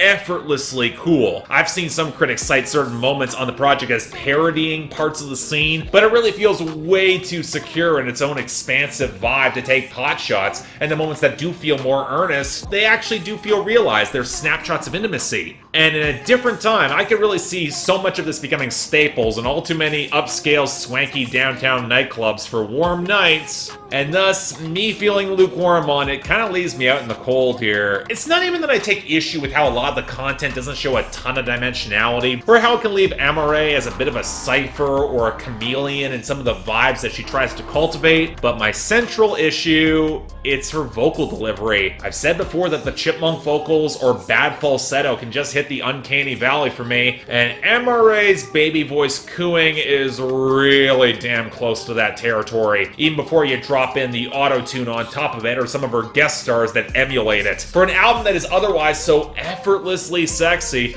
this delivery just does not work for me whatsoever when it's trying to, even if it's husky and very well placed in the mix. It adds to the generally ephemeral feel of the album. A lot of color that will paint the cool nights, but without the body to really stick with me and make it a great night. So look, I absolutely get why this album's getting a ton of acclaim. If you're looking just to set the vibe, this will do it, and I respect it for it. I just wish I liked it more. 6 out of 10, but if what I described is more your thing, you'll probably love it. So give it a chance. From Liturgy, Origin of the Alimony.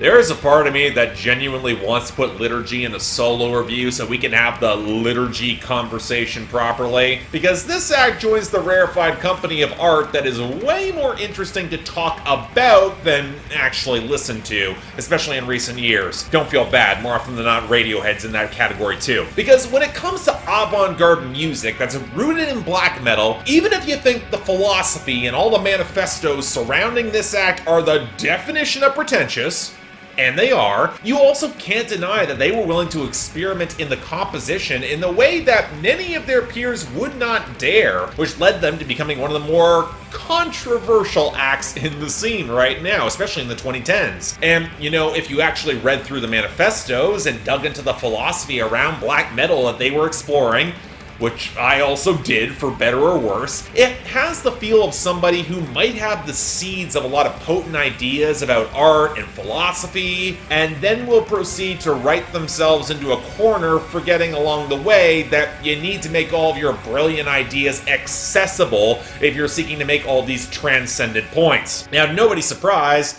this is very much my wheelhouse. So as somebody who actually grasped a lot of what Hunter Hunt Hendricks has written, once you manage to get through all the jargon, which gets entirely too tangled, there is a part of me that absolutely appreciates the ironic tragedy of it all here and how this band often goes misunderstood. Well, anyway, following what many people considered brilliant in 2019 with HAQQ, which I nearly covered last year, but I ultimately delayed because I felt the Liturgy conversation probably deserved more attention, and then I completely lost track of things, partially because I also don't think the album is as brilliant as some people have made it out to be, nor close to the best moments on Aesthetica, which I probably think is their best project. But now they got this album, and oh boy. I would also say it was ultimately redeemed in any points I was going to make, but that would also imply it wasn't a waste of time listening to this mess.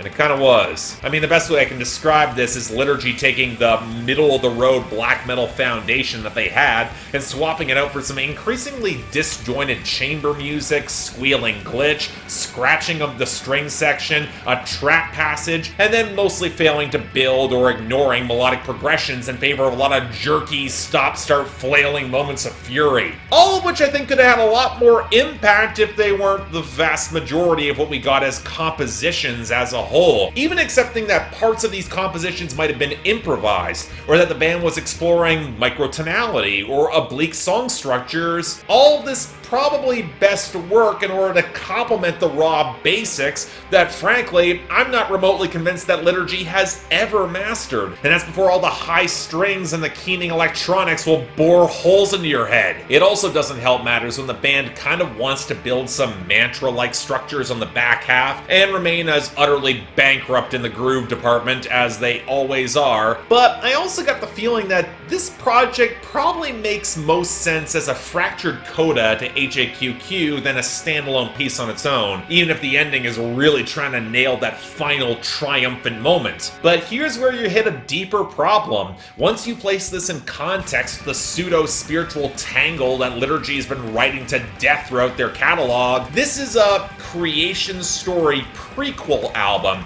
attempting to establish some of the mythos and assuming that you're already on board, likely a reason why it leans in some of the classical elements. I get why they did it, but it also feels like continuity porn to those who are really invested in the most incoherent ideas of Liturgy, and with less lyrics than ever to articulate what's happening outside of the manifestos, and a lot of the lyrics are going high concept at best. I get why some people might consider this as more of a troll, but I've said this with other concept albums. If I need supplementary reading material to appreciate your fractured mess of a project, even giving the excuse of continuity, your project doesn't really hold up to the same degree. It certainly doesn't stand alone. Ironically, for as much as they're plainly trying to be so avant-garde, and this is their least metal album to date, there is something so very traditionally prog metal in writing themselves a continuity porn prequel that'll be of no use to anybody outside the diehards. And even if I think the final two cuts for the ending coalesce the best as unique pieces, there is still not much here at all that makes me want to return to it. So 5 out of 10, even more so for the fans. I feel like I'm being generous, and even they might be jumping ship soon. Just saying. Next up from Shy Girl, Alias. Feeling something better, I might fuck her if I'm feeling tight, right? Got me feeling something, then I need to get that edge scrap. Turn around and get to peppy, yeah, when I... Okay, I never normally comment on this, but my god, if you were looking to give me album art that makes my stomach turn, this is the way to do it. Yikes. Now, anyway, Shy Girl is a UK hip-hop artist who pulls from jungle, some deconstructed bass, and even traces of industrial music to form more of her sound. Her debut EP dropped in 2018 to a lot of critical acclaim, where the pulsating grooves and careening synth squeals were accenting content that was intended to throw men looking to control her off balance. And on her follow-up, well, it's an expansion on that unstable formula, but leaning a lot more into the gurgling, experimental grooves and metallic textures courtesy of Sophie's involvement in production, balanced out with some older hip house and electronic progressions and a mighty crap ton of pitch shifting. And the odd thing is that it's hard for me to find much more to say about this short project outside of that description. Maybe it's just my familiarity with a lot of these textures nowadays, where I'm grateful there's less blown out clunkiness to appreciate the warping, Quicksilver grind, but Shy Girl locks into her specific mold so directly in her content and delivery that I'm left scrabbling for moments that fracture that icy deflection, or just add a little bit more complexity or dimensionality. If anything, I'm kind of reminded of the chilly hip house intensity that Azealia Banks brought years ago, but where she would throw out some experimental pivots to varying degrees of success, Shy Girl is a lot more calculated, to the point where the sheen of sex across the album doesn't quite have that same allure to me, even if I do think Slime completely slaps. Best song here. Now granted, none of that surprises me. As I said a number of times before, these are textures in pop and hip house and R&B, and an approach that can be very hit and miss. And while I applaud the gooey refinement of Alias, I won't always say it connects, so solid 7 out of 10. I'm warmer on this sound than I used to be, and I think the solidly sleek and well-mastered production puts this in real quality. I just think she's a step away from greatness. At least for me. Next up from BTS, B.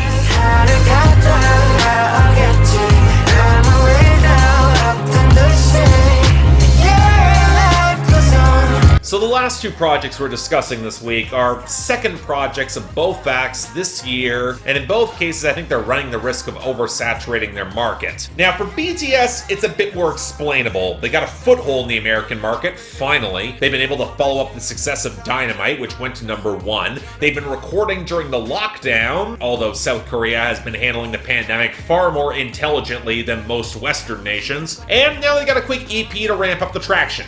I get it. And here's the thing, if BTS wants to make a generally lightweight, sweet-sounding set of pop songs to reinforce to their army that everything's gonna be okay given these times, as somebody who is very much outside that fan base, it's a little bit hard for me to assess how much it's ultimately gonna stick. It's really a fan service project, and if it sounds quickly thrown together with some very questionable, kind of sterile production, some instantly dated content, and lacking some of the experimental genre pile-up elements of their best work, well, okay, even if all that's true, will the fans care? Does it really matter? I will say the slow burn acoustic ballad about artistic burnout on Blue and Gray was actually pretty well done outside of that. That would touch anybody, even outside of a K-pop idol group, and how it feeds into a skit about the group getting their first #1 on Billboard actually showed more facets and humanity to their personalities as a group, even if I did have to translate it from Korean to really pick up on it. Now, I do wish I liked their attempt to flip into more of an old school rap vibe on Disease a little bit more, but that's again more because I think the group's lack of instrumental texture and body continues to bite them in the ass, and I do think some of it is just not finding the voices in BTS as grabbing as some of their K-pop counterparts and peers like, say, 17. I do think that the lyrical focus helps this project, but I also won't say it has any of their best songs or really rises to more than just fan service or more of a victory lap. So, solid 6 out of 10. I'm not going to complain about it, but I won't revisit it that much. Just saying. And finally, from Megan Thee Stallion, Good News. Shake that shit, work it, bitch, don't stop, pop that cat, just like that, shake that shit, work it, bitch. I want to fire everyone on Megan Thee Stallion's label and team into the sun, because are we literally doing no, wait, this is her debut album for the 3rd or 4th time? Hell, I would argue it's too early to be getting a new Megan album at all, because you just know artistic development hasn't been happening in the time between her getting shot by Tory Lanez and the rest of the chaotic year she's had. I mean, to me, this smacks of a label that's rushing to oversaturate her market and cash in really fast, especially coming in with a longer album, which for her style of music seems to be a bit of a bad bet, especially if they're going to try to pull for stream trolling as the excuse for some questionable business practices. But hey, I could be wrong here. Is this truly good news? Well, yes and no. I think my frustration is that this many debuts into Megan Thee Stallion's career, I've been waiting for her to take more of a leap with her content as she grows as a rapper and artist, and even gets a little better as a singer. Yes, I'm familiar with the hyper-assertive sex songs and where she will cuss out all of her competition, and because of how unfeasibly hot she is, she's gonna get plenty of men that will still trick for her, even though she's rich. But from there,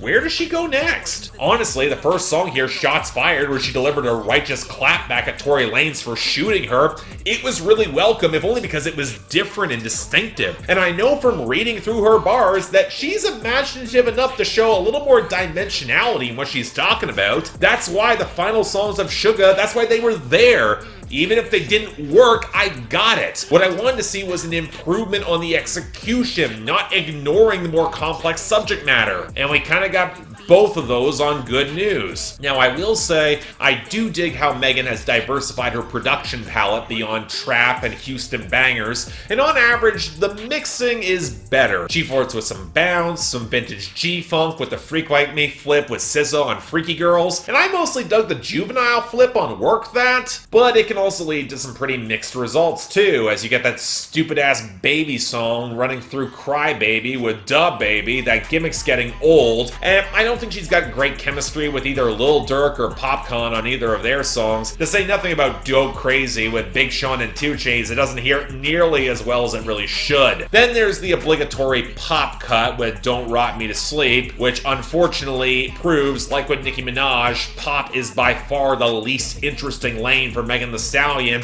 and she can't really convey her personality as strongly. It's the same problem that came off of Suga, and while this is a bit better, not by much. And then there's Body. Honestly, the super repetitive hook didn't bother me all that much, especially given that the verses still slap and reveal that Megan Thee Stallion absolutely would fuck her clone. Good that we now know that. So overall, coupled with the fact that, again, it runs long for all the stream trolling, I think once again I'm stuck waiting for Megan Thee Stallion to really deliver on her potential. And as a result, I think it's good enough to get a strong 6 out of 10, but man, the sooner she finds her management and sound and finds greatness, the better off we'd be. Just saying. Next up from Fleet Foxes, Sure.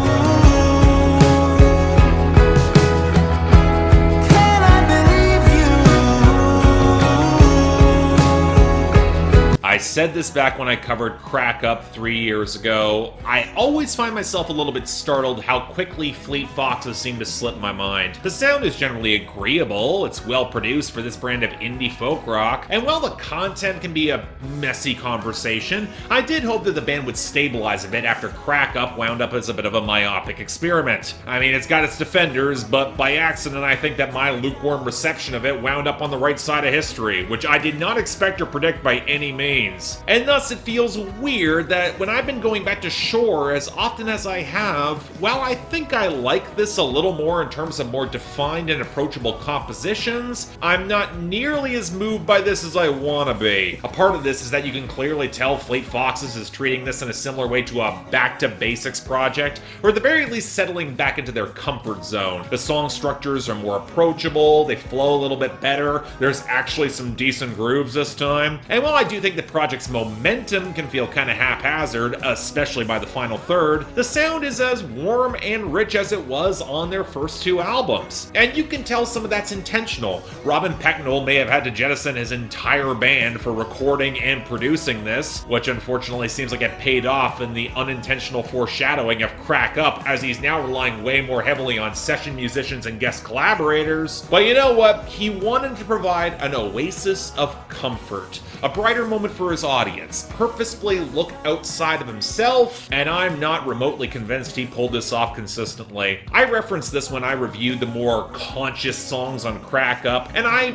really don't think I did the best of my possible jobs explaining my frustration there, but this album really crystallized it. It's the same problem. This is an album that somewhat wants to engage more directly in societal commentary, but it's got no real commitment to any degree of intensity or serious discomfort. I'm bringing back my 3 Ps for great political art, and where Pecknold falls glaringly short, it's in power and precision. He seems to grasp that his previous privileged observational approach didn't quite work, and he was right. And while he puts more lip service to wanting to move towards change or understanding the gravity of his situation, a lot of his language is still very much coaxed through his own circular musings, and his own self-care, and his own personal angst. And you know what?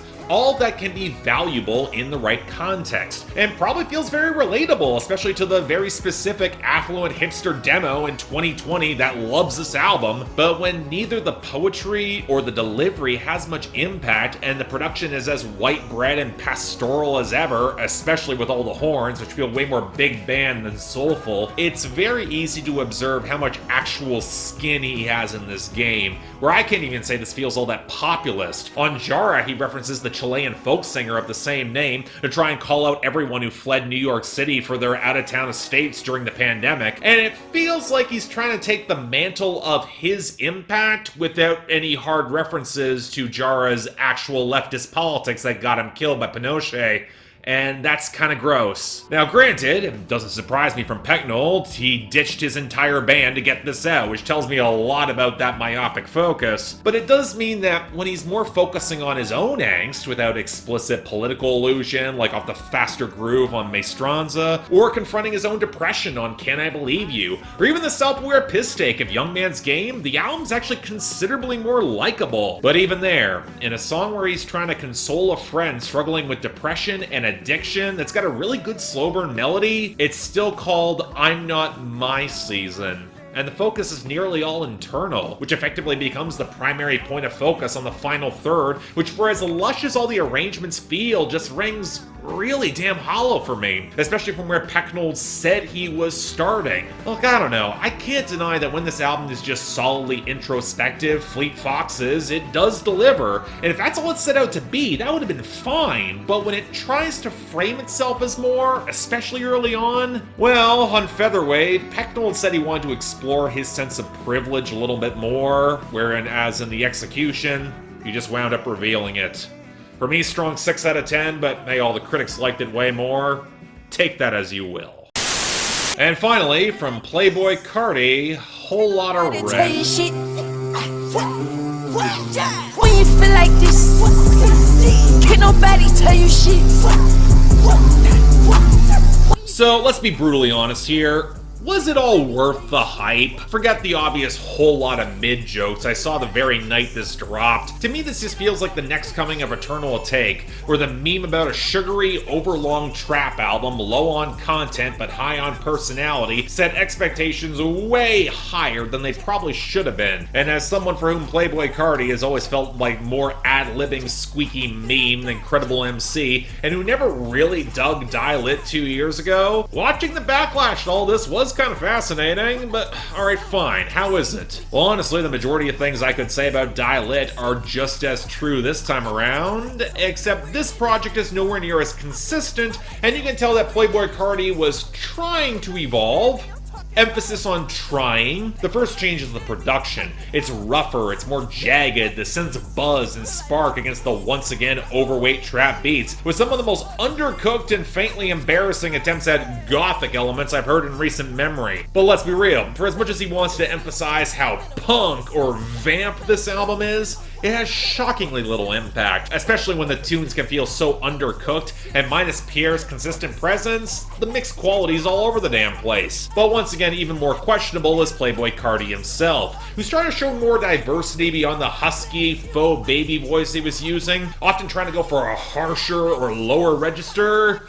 And wow, he can't sell it at all with any power, which is painfully ironic given all the attempts at machismo that run rampant in the content, and say nothing of the homophobia. Again, I'll repeat myself when I covered Die Lit. He's got more texture than intensity in his voice, only this time around it's worse because he's trying to convey intensity and edginess, and he's flailing with a lot of painfully sloppy flows. And when the album is 24 tracks and over an hour, the broad stretches of try-hard emptiness makes us feel even more hollow. I don't know, it's got the painful feel of somebody who clearly knows they are on their 15th minute, and while Kanye West, Kid Cudi, and Future at least sound a little bit more invested than Die Lit's guest stars, it can't escape the feel of a meme being stretched too far. I mean, I've seen a lot of rappers who are built for short-term bursts or are powered by the meme. They get through on one overpraised album and then they fall off a cliff.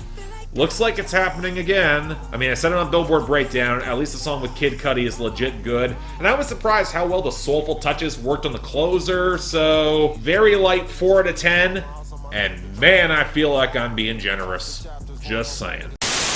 So yeah, thanks a lot for watching through all of that. If you have actually stuck around for all of that, that was a lot. Thank you all so much. And hey, if you actually do choose to like and subscribe, I would be very grateful. And hey, comment section's down there. Have a lot of fun. Just again, please keep it civil. Keep it about the art in question, not about the artist, not about the other audiences, and hell, even less about me. Even if I'm putting it on a pedestal here, well, any pedestal deserves to be undermined and shaken free of any delusion of expertise. I'll say that. Beyond that, anything else I might be able to do to improve my presentation, I'm all ears. And if you guys want to get involved in my scheduling process for me to come up with all the reasons in 2021 for people to unsubscribe to me, link to my Patreon is right over there, where, again, once per week you guys get to add albums to my schedule in certain tiers or join my Discord. And again, please don't feel obligated to do so. It's tough times out there for everybody. I do understand. I'll be okay. But if you want to, option is available. But until then, thank you all again for watching this long. I'm Mark, you're watching Spectrum Pulse, and I'll see you next time.